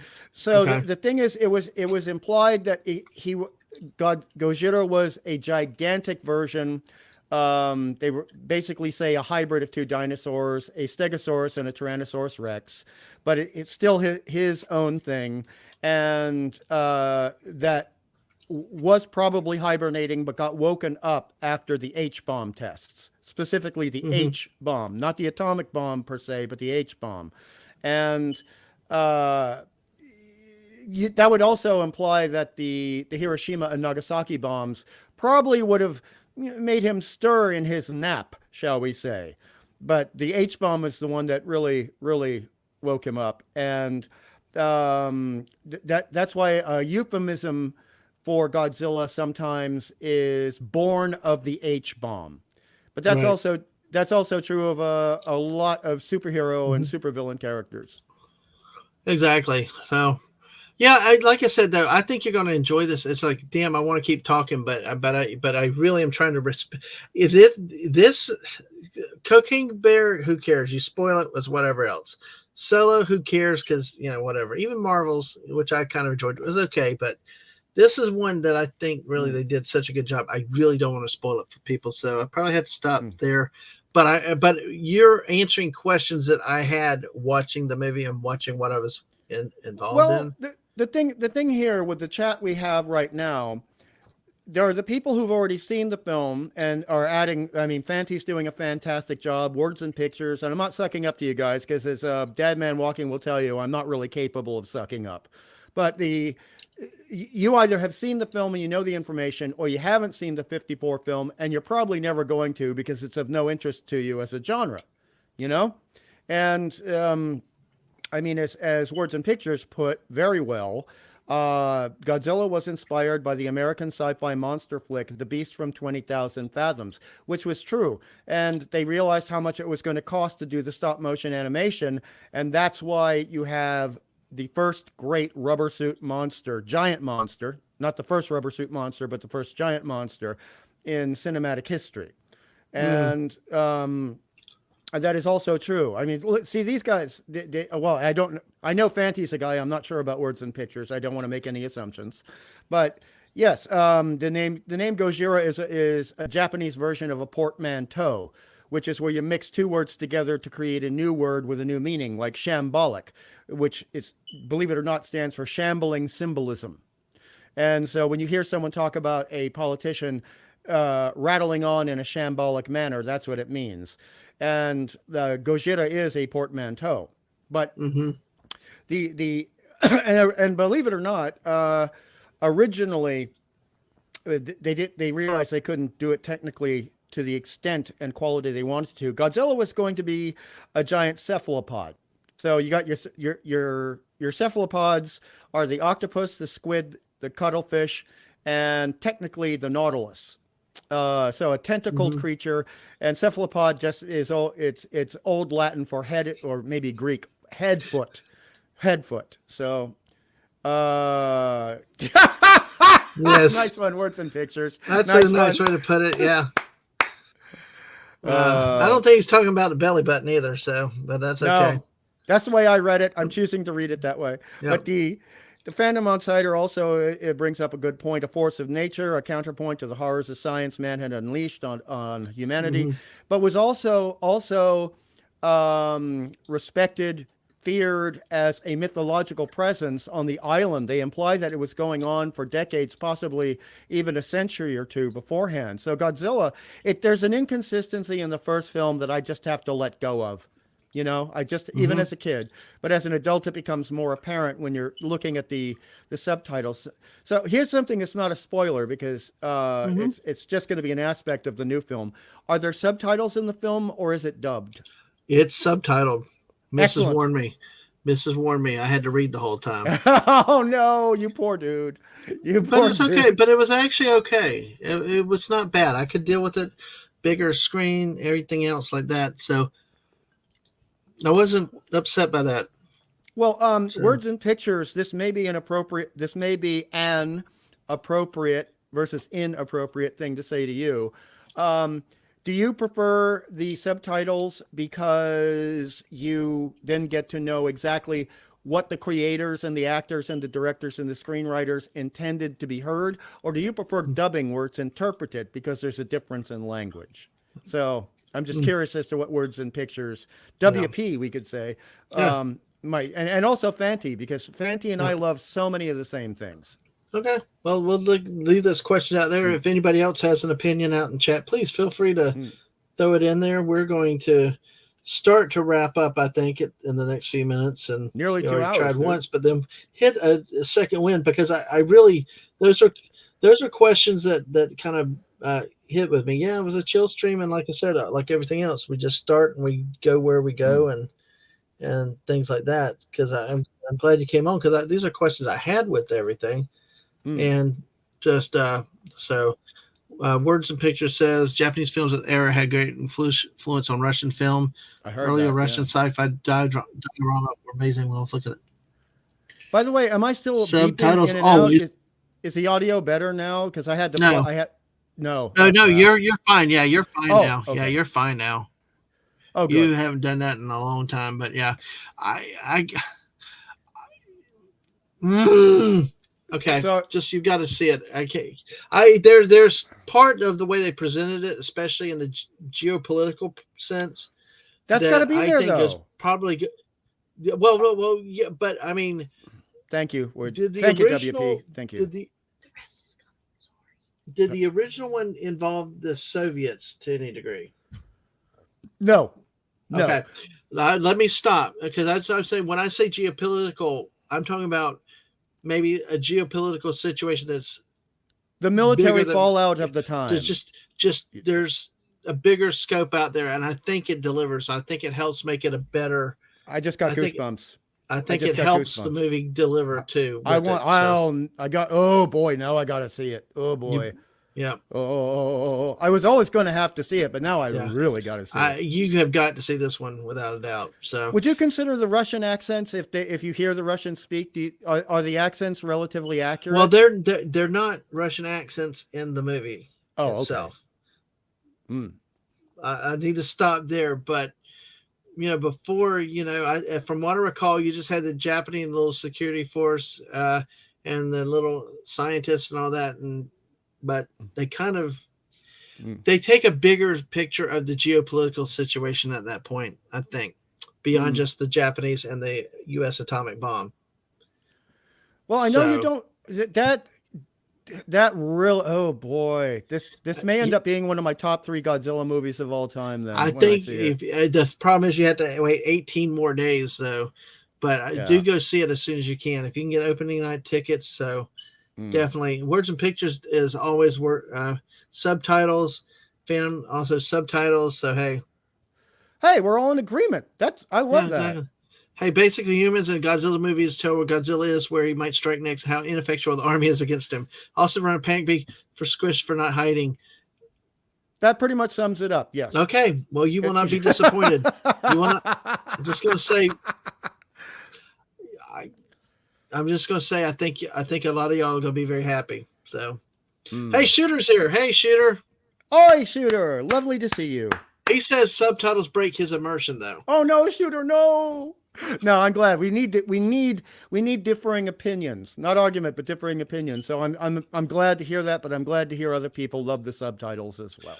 No FFS here, Words and Pictures. You're here because I'm on the air. I'm the best damn YouTuber every damn where.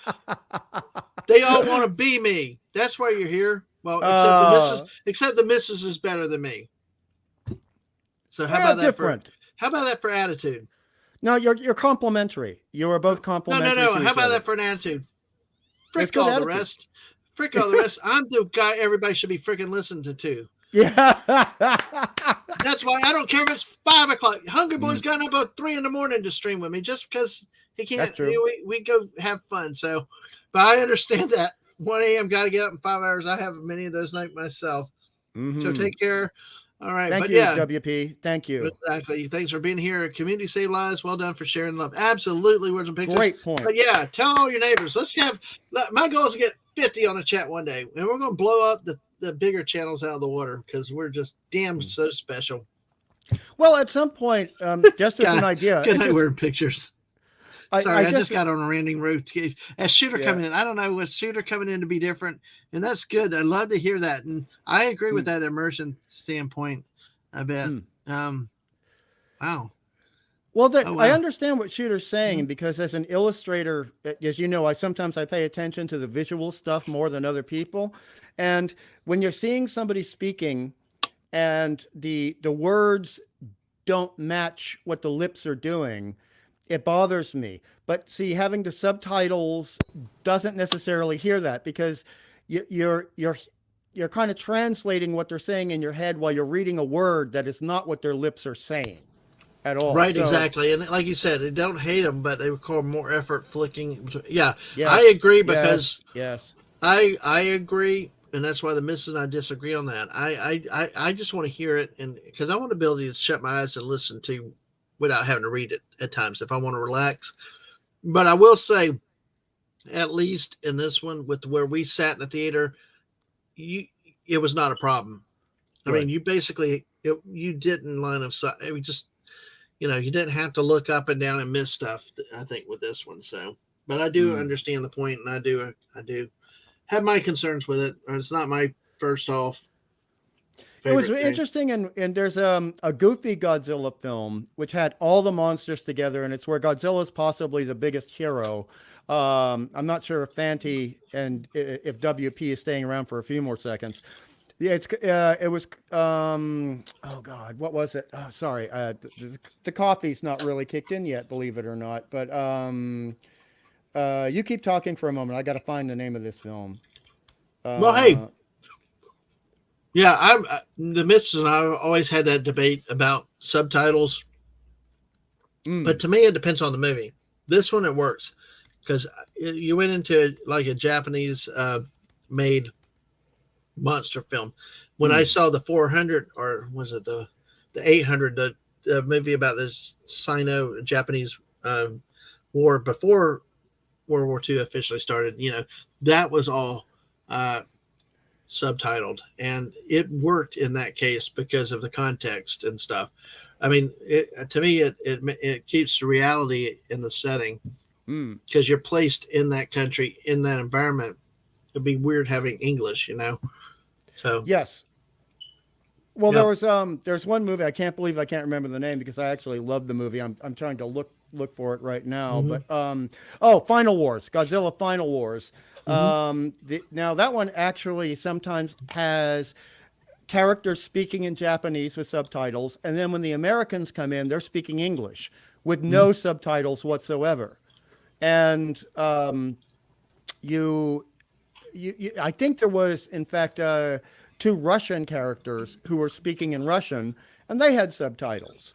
But see that, and I would rather have something be entirely subtitled or entirely dubbed. But the mix and match doesn't work for me But that see, much. that was okay to me. I don't mind that sometimes. Hmm. To me, it gives it the realism, because most of your Americans are going to not speak Japanese. I mean, if Good anything, it's point. more the other way. Usually it happens where other countries speak English more than the English speaking go the other way. Hmm. Usually, then you That's have true. translators. To me, it works, especially in these joint sessions. But you won't have to worry about that in this movie. So, Excellent. but And so we exactly. don't so did I know this is going to be a spoiler, but since you've mentioned it, I'm kind of anticipating it's in the film anyway. They are referring to the Japanese-Russian War in the film, the fallout from it.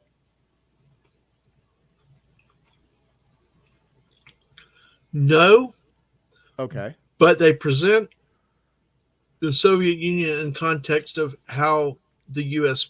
can or cannot get involved to help. Oh, okay. Great way of putting it. So Oh wow. Oh boy.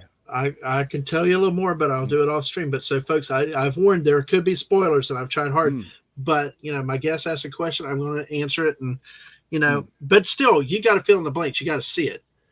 Yeah, That yeah, answer yeah, just says one thing. You may not agree. Somebody may not agree, and it may be, your mileage may vary. So hey, yeah, yeah. So no. I mean, I'm liking everything you're saying about the film without being direct. And it's just what trailers used to be. Mhm. Versus now, and this is not to go on another topic. This would be no. This is a squirreling topic for another night, a late night. Mhm. We don't have trailers anymore. We've basically got like a cutscene overview, and trailers used to be an art form for getting you interested in seeing a film, particularly if it was a science fiction or horror film or genre film. I saw And one that was a horror that kind of got me. Even the missus were like, "That could be interesting." mm, But mm, I'll tell you more backstage. So we're going to go ahead and start to wrap up. Okay. mm, Thank you, everybody that's been here. Shooter, Phantom Outsider, Virgin Pictures went to bed. I know we had a bunch of other people in here earlier. mm. Thank you for everybody that could make it, came through. I'm just going to do a few things here. We got, uh, let's see, and then I'll I throw love it. Deep. Shooter's a big kaiju fan as well. This is fantastic. We got That's some awesome. major kaiju fans here. Yeah, exactly. Nice one, Shooty. Exactly. Nice one. Oh, Fanty. Mecha According to Godzilla was, SNL, Belushi, there was there. Godzilla is actually American. He's from Hawaii. yeah, that was a good skit. All The right. Belushi days. So coming up this month, we got Alaska Jeff, who was in here earlier, may have still been lurking, but December Mm. 19th, 10 p.m. Eastern, a little later than normal, 6 p.m. Alaska time. We're going to be talking Alaska winters and Christmas traditions up there. Oh, cool. So join us for that. But we do have one scheduled stream this week, which where's my, let's see. Hmm. Crap. I don't have the slide. This is going to kill me because I don't have the slide. Actually, I do have the slide. I just need a second to pull it up because this will be Wednesday. Like I said, I step out of my comfort zone. I end up doing comics and art and all kinds of stuff here. So I'm hoping that you all can make it for another chilling with this Wednesday night with, let me bring it up here real quick. Let's see. Yeah, Dude. that's what it looks like. That's what it looks like. But no, he's in the background. Well, see, our friend Daisy has her son. She streams for the son, Liam Greywolf. So I say we have bears and wolves here. So, and Siberian Huskies. There you go. So, or was that? Yeah, it could have been a snorty photobomb. There you go too. Nicely said. But Wednesday night, a great artist himself, Grumpy Old Ninja Kentaro Oe. I'm not sure how to pronounce it, but hey, going back into the art field. He's streams on YouTube himself at times, and he's supposed to play Fortnite with us also at some point. But hey, join us for this Wednesday night for that stream. That's the next scheduled stream that we have coming up. Okay. Then so join us there at 8 p.m. for that. I do want to also then. Oh, shooter, that's terrible, but true. That's accurate. It's accurate, but man, your interpretation of that accuracy is painful. Yeah. Oh, no. Oh, that's painful, but nicely said, man. Well, nicely said. And you were typing amazingly well for a phone. I've never used a phone interacting with any of you guys. Never. Well, guess what? I messed up. This is not the right sign. But hey, Friday night, join us for Buck Rogers. It'll be episodes 8, 9, and 10. The infamous episodes. Yeah. Unchained Woman, and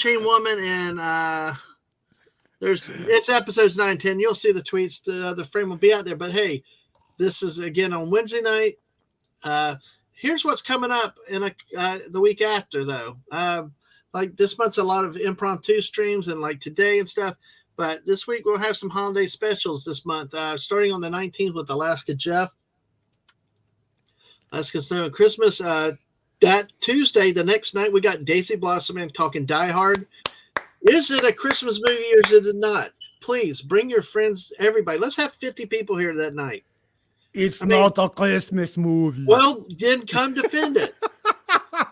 Everybody, make sure you're here that night. Daisy and I will tell you what we think, and we won't argue, and we'll take it. Let's have some friendly arguments about whether it is or it's not a Christmas movie. Okay.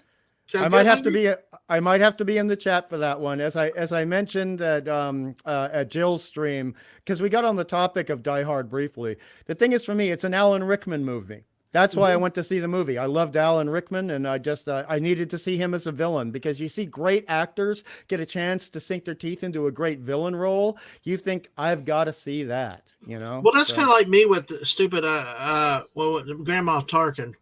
Like Grandma Tarkin. Grandma Tarkin. I always pictured him as an evil bad guy, because of that movie. But he did play the Doctor once, right? Twice, 2 movies. Right. Well, hey, he was a good guy then. They were good movies. They were not quite Doctor Who. Because they had to dumb it down for the audience, and they didn't want the audience dealing with a whole 10 years, not 10 years, but 5 years of backstory. But that's another topic for another time. The Peter Cushing actually got really well known for playing Dr. Frankenstein and Van Helsing. So he was simultaneously in the 50s and 60s a good guy and a bad guy. Sorry, Van Helsing's your Australian brother. Really? Hugh Jackman, yeah. Oh, yeah. That movie. Oh, my God. No, don't mention that abomination. It had the chick in it, so, hey, that was good. Yeah. But, Die Hard is a Christmas movie. Now have Machine Gun, ho, ho, ho. But come that night for that one. And another stream that I'm really excited for is Squeaka the next night. This will be 2 years in a row we did a Christmas stream. So I look forward to that on that night. What is not here? The Miss and I've decided to add another stream in here. Well, Friday night will probably be like Fortnite and kind of Christmassy improv, maybe a lot, who knows what. But my goal is to go Tuesday to Christmas Day with streams of Christmas. to make your joys happy and things like that. But on Saturday night, we're setting a time. We found hey, Jeremy, good to see you. Good to see you. Hey. We found a gingerbread kit of the Millennium Falcon. It's one of those that was sold in the new Disney Mouse trilogy movies. It's come out a few years ago, so it's fine. But we're going to stream the construction of that. While the missus makes it, we're going to be talking Star Wars, Christmas, all that other stuff on that Saturday, the 22nd. So that's when that will be announced at some later point. But then also on Christmas Eve, we're going to have the great Master Maniac Mexico with us to celebrate a German Christmas. And he's going to tell us about a lot of stuff that we've got coming. So, without the Germans, the Deutsch people, there would be no Christmas trees in England. So he'll have a lot to say about that. That was actually a Germanic tradition that got introduced to anyway. Are the British just that boring? The British, I love you, British people. I love my British friends. I just had to say that. That's funny. But, yeah, and hi, your Muslim uncle. Great to see you. Hell to you. Sorry about your Raiders lost a 3-0 game to the. Oh God, that had to be a painful game. No scoring, only a field goal near the end of the game. That's horrible. And yes, pre-internet schoolyard rumors. Those were the days. We love that. When you could have real debates and people wouldn't say, "But Wikitardia says," and boy, yeah. Back when you had to read stuff on paper in order to get the information. And your Muslim uncle, you specifically tagged me in a tweet recently, okay, about a Christmas playlist, Christmas movies. I probably will not host a watch party per se based on scheduling and stuff like that. But I'm thinking of Tuesday night having a stream, probably about 9 Eastern, where I'm going to talk about my 5 favorite Christmas movies. So hopefully you and everybody else can make it. I just remembered that as I'm going to plan for that. Whether it happens or not, I don't know. But just letting you know, we got 9 people here hanging with us now. Hungry. Oh my God! I mean, it went down to it was like 8, and it went down to 5, went up to 7, went down to 5, and now we got 9. What the heck? Yeah, I know. It's like cool. I'm not like, hey, if you want to keep talking, I'll keep talking. I'm here for as long as you want to talk. I'm standing up at the moment. I don't mind pitching these things too as we go along. I'll finish pitching, and then we'll see what would come up. Chill chats like this today or something, and it became or something. I came out with some sports, and then Godzilla. Then we got to 80s music. Then we got. We're all over the place. It's almost like a late night again, but hey, then the Fortnite fun. A lot of these are be what's going to happen in this month of December. It's just impromptu streams as I can. And now with the missus streaming, so that and all that stuff. A late night with Dad, Man, and Friends is a thing I would like to get back to doing more of, but I know it's been busy for all of us, so a lot lately. So how that goes. One of those 5 faves needs to be Jingle All the Way, Dad, Man. Yes. Well, maybe we'll have to see. We'll have to see very much. Hey, can you tell everybody about what we do with this late Dad Man and Friends? I need 1 second. Okay. I'll be right back. Okay. I'll vamp. I'll do it. So with late night with Dad Man and Friends, generally we prefer to be having 2 or more people aside from Dad Man. Sometimes it's just me and him, doing the Dad Man kind of doing the Johnny Carson thing.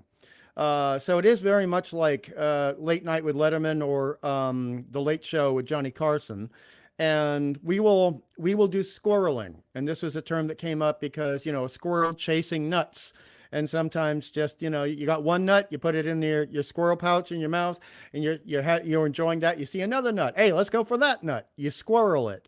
And going after all topics, it's a beautiful chaos, a poetic chaos, and any discussion can happen. It tends to start out PG-13, and even if we try to keep it PG-13, or I should say I try to keep it PG-13, it does sometimes spiral out of control. And hello, stunning and brave Megatron. Glad to see you, buddy. Glad to see you. Stunning. We were talking about kaiju. Hey, there we go. Hey, got back. I snuck in. Yes. Oi, good to see you, Stunning. Hey, yeah. So this is one of the things I've grown to love really too is the chaos. Chaos, Chaos. exactly.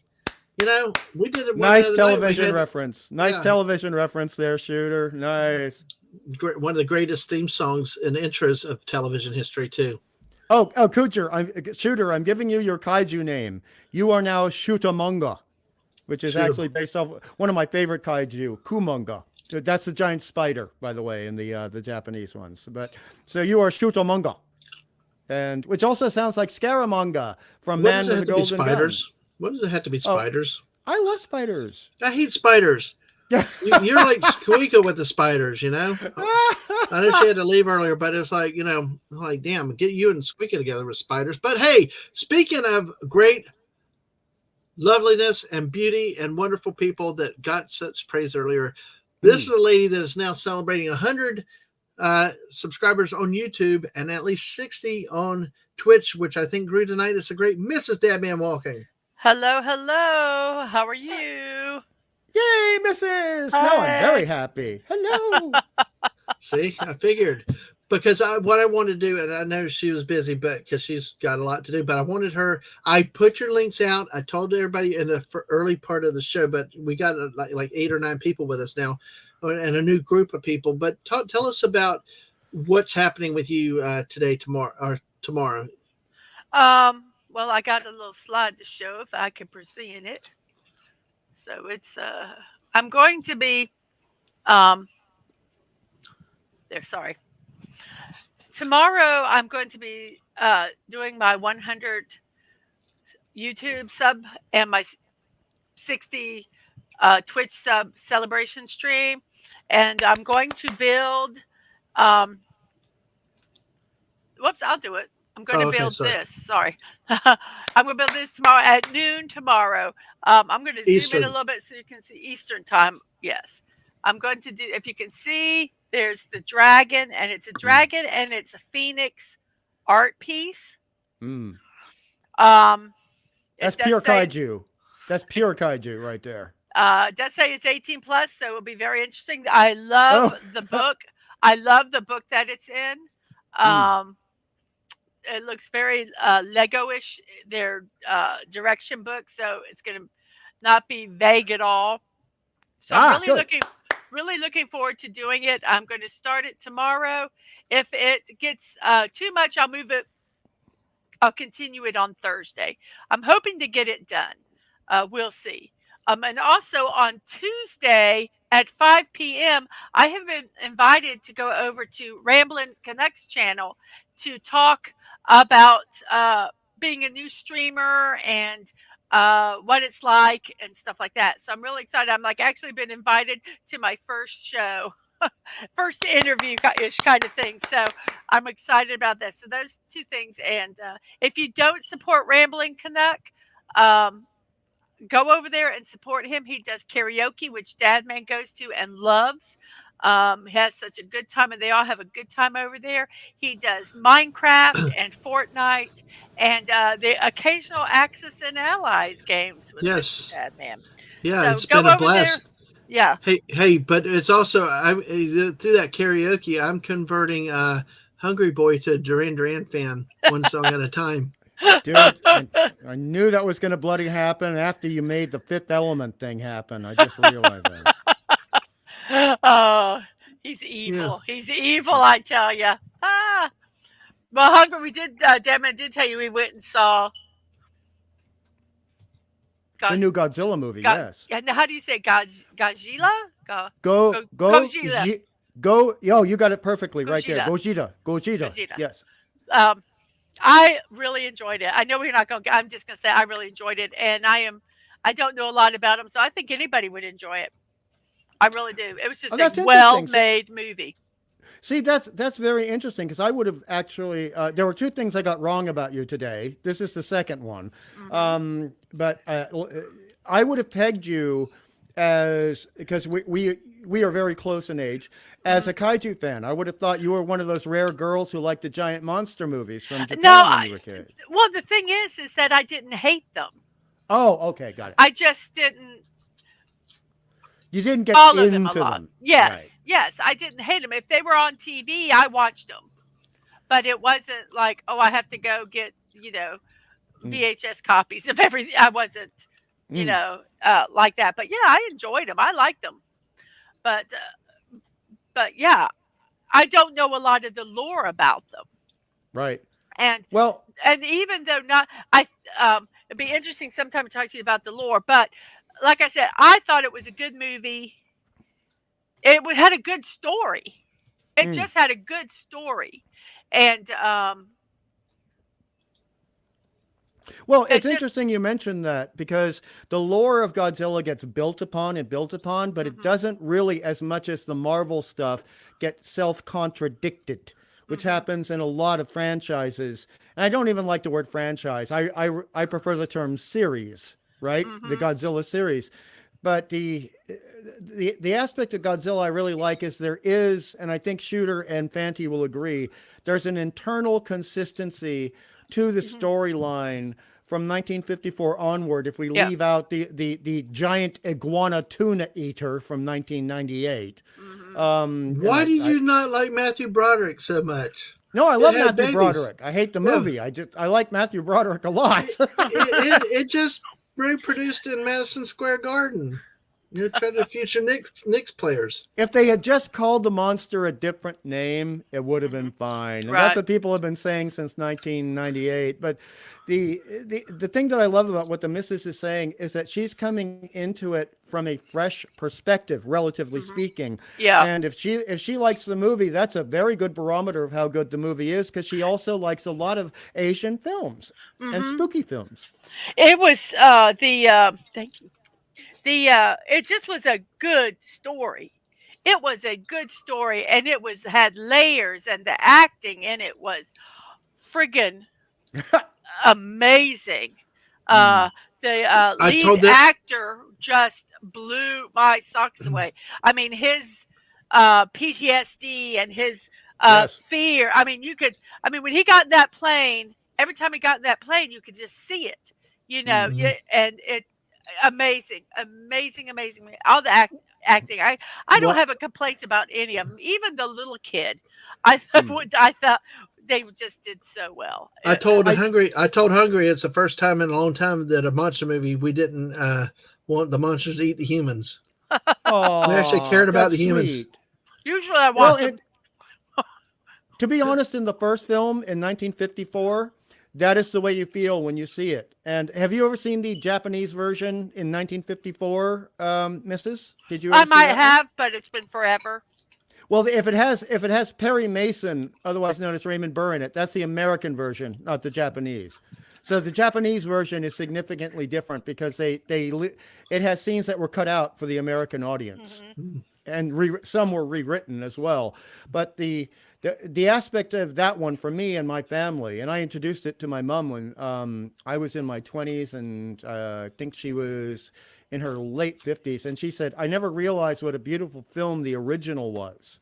And because we were both, I was a subtitle kid, she's a subtitle person, was, God rest her soul. And those can be strong aspects of certain Japanese monster movies. And the first one in 54 was a very serious film. They just had limited money for the effects. That's all. But they made up for it with the cinematography. Well, but the special effects never bothered me. I mean, because they were done. You just accept that, and I just considered it was part of the time. And if it's a good story, I'm not even going to say I could look over the special effects. I mean, it's what they were. And I just accepted them, and it was part of the movie. And maybe this isn't the best word to use to describe Godzilla, but it has a charm. Yes, unlike Flash 2023. Yeah, or Ant-Man. Bad CGI. There's a charm with those two you just mentioned. If they're going to be riff tracks or MST3K, then it's got charm. But I understand what you're saying, Mrs. And just what Dadman was saying, we might have a longer stream on this topic at a later date. But the interesting thing was that Toho was smart enough, and that's the name of the production company that created Gojira. They were smart enough to actually adjust the speed of the camera. They sped up the speed of the camera to make a form of slow motion for the guy in the original Godzilla suit. So he would be slow and lumbering, which you can't physically do in that suit because it was getting up to, and I kid you not, over 109 degrees Fahrenheit within the suit.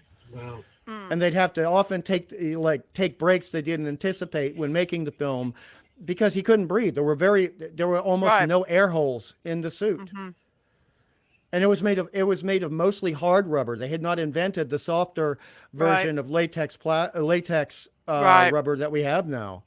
The suit weighed as much or more than the man did. That shows you how tough the guy. Yeah. It was an amazing feat, and they adjusted the lighting to accent the texture on Godzilla's hide, not skin, but hide. And see, and that's the things is that I think that's kind of when I say the charm is that they take that time to do. They rely on their ingenuity. Creativity, yes. Instead of we'll just fix it in CG.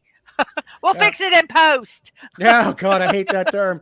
That's actually become a Rift Traxian and MST3K. No, Bobcat Goldthwait. Bobcat Goldthwait and Godzilla suit One Crazy Summer. I forgot about that. Ditto. You have great taste. A serious point, those shooters. Yeah, and he said here, and I agree with this. I'm glad the missus is here now. He said a good story with low budget is greater than poor story with high budget. Mrs. Cocaine Bear.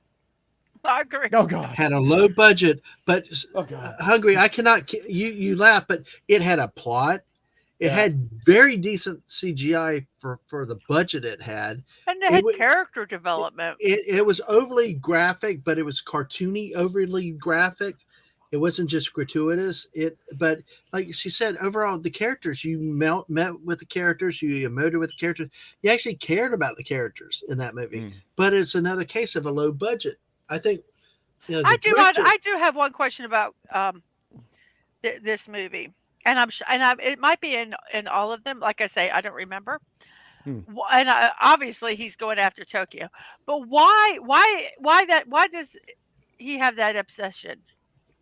That has been brought up ever since the 1960s, and it's kind of a combination of the original Japanese version and the dub versions. So it's implied that there are certain migration patterns with these giant beasts, and this is Gojira's old territory that Gojira remembers from back in the days of the dinosaurs. Now, no, they never explain how something has lived for over 70 million years. They don't explain that. Right. But, and that's something we just have to let go. Right. You know? Yeah. Okay. Well, why is he going that direction? Because he's in the water. Why is he going to land? And I couldn't. Now, if it's a migratory pattern, and like birds, because like I told Dadman, I said I don't see him stepping and stomping in all those people on purpose. He is just trying to get where he's going. There's something that's bothering him that are shooting at him, these gnats, and he's trying to get rid of them. And he's just walking, and people just happen to be on the ground. They're like ants. So I don't see Godzilla. I'm going to mess up anyway. Gojira as a vindictive, in this movie anyway, as a vindictive animal. He's not out to get anybody or anything. I think they're just kind of in the way, and then when they shoot at him, he responds.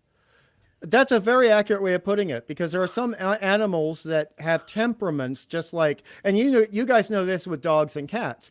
There are some cats that are naturally aggressive, some cats are mellow. There are some dogs that are naturally aggressive, some dogs are really mellow. Then you look at an animal like the wolverine, which is never mellow. Right. Never. And so Godzilla's like the reptilian dinosaurid version of a Wolverine. It's aggressive. It's going to do what it's going to do.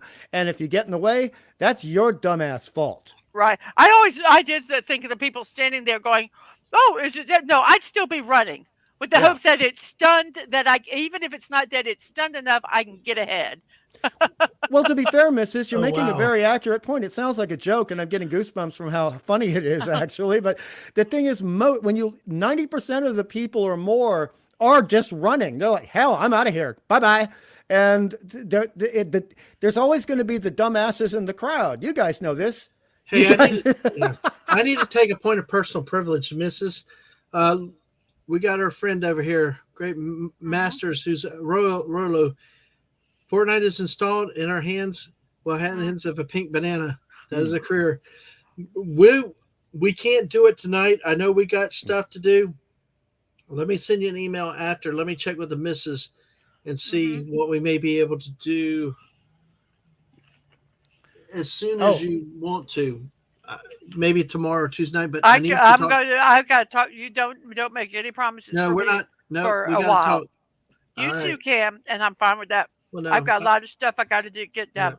Well, we'll have to do it. We'll have to figure something out. So, but hey, because I tell you, I think for sure we'll have to do it with you. But hey, Token Gojira, Luke, I am his father. Yes, that's what we're doing. I saw the missus and I saw the new movie today that's out there, and I was surprised that Dadman didn't complain that it was in subtitles.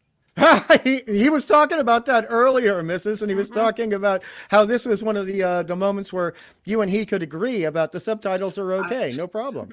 Yeah, I'm trying to not say too much, but other than the historical period type of thing, is where I could buy it, because all of them like on an island. What's that? Go ahead. I was just going to say, see, this is something that I like about the little I know about the film, is that it's going to draw in people like you who may or may not have wanted to see it as much beforehand, because it's going to have some of that interesting historical accuracy. And some of the comments I've seen that are not spoilers, the comments I've seen have been that a lot of the hardware, I'm speaking in code, a lot of the hardware is accurate for the time period. Well, let me add there, because Rolo's, yes, it was good. It was good, but tell me. It was very good. You should see it, but I'll be right back. You guys talk. Oh, well, I had a question for you real quick. Okay. All right. When the original Kaiju, we talked about the 54 movie, I guess, is the original. Yeah. What year was the quote initial appearance of Godzilla set? Oh no, that was supposed to be at that time in the 50s. They don't specify a year, but it's very clear. It's supposed to be. You're supposed to interpret it as the year you are seeing the movie in the theaters in 1954. It might be 1 year before or 1 year afterwards, but there's a whole bunch of.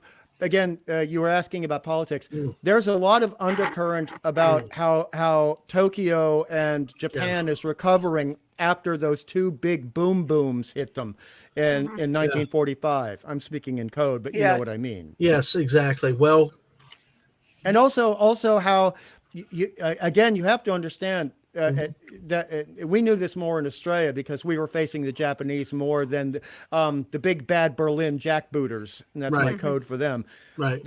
There was a huge emotional broken heart in Japan when the emperor had to say, "All right, we give up," because Japan was not used to that for hundreds of years. Right. Hundreds of years. Let's put it this way. You know my love of history. You know my love of a certain of the Pacific Theater. Yes. Enough said. See, you guys refer to it as theater. We refer to it as arena. Well, the arena. Yeah, they call it theater. But just think about what I'm trying to code back. You said the 54 started in 54. This one. That's less than 10 years. 10 years after the boom booms. This one kind of lays the groundwork for it.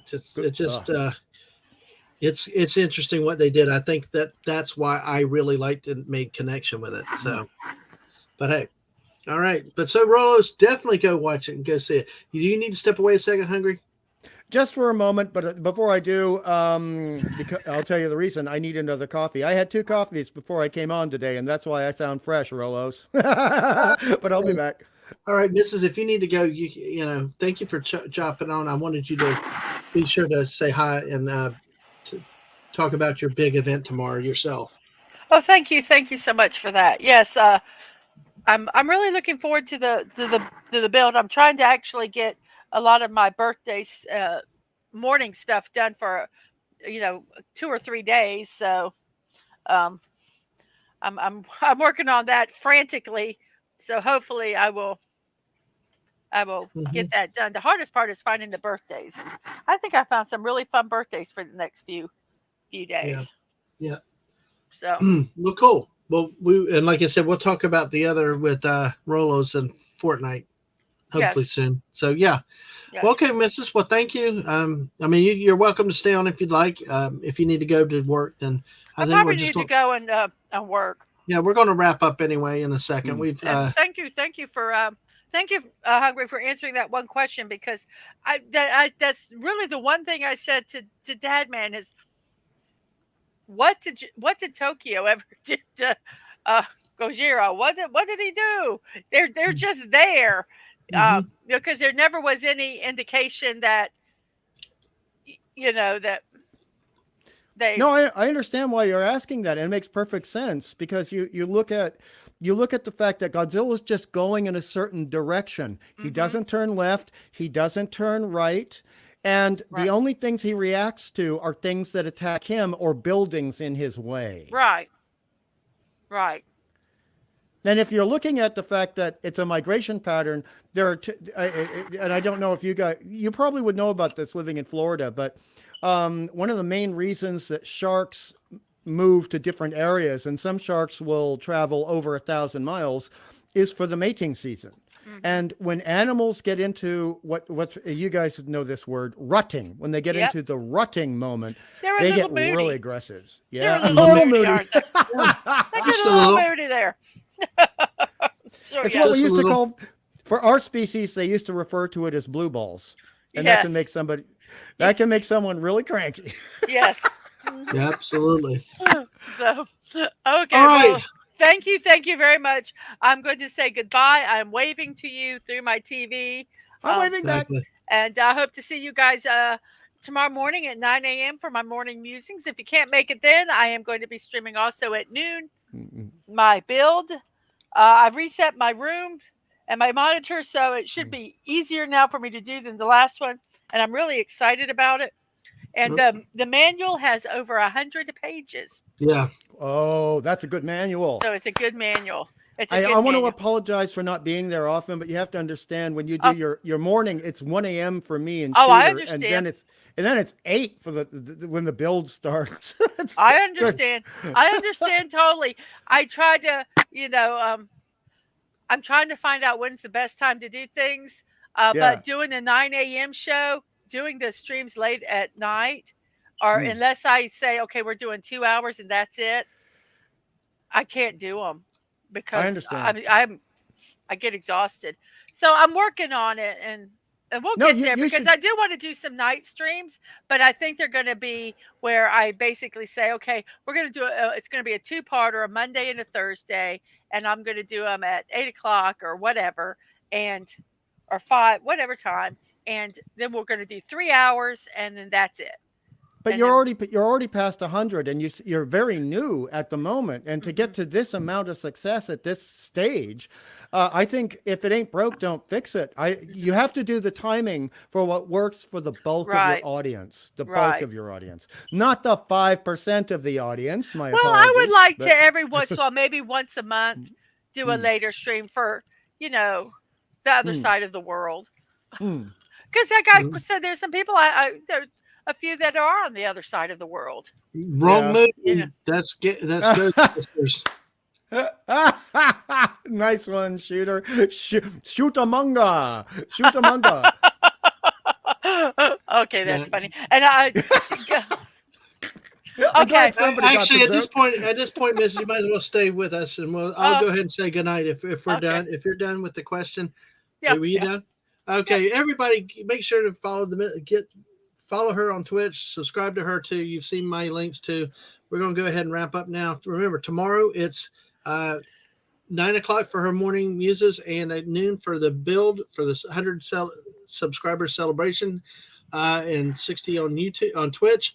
But for me, Dadman Walking 55 on YouTube and Twitch, and also on Twitter, Dadman Walking 55. So thank you. Well, I call it Twitter. I'm kind of like Hungry Boy. All right.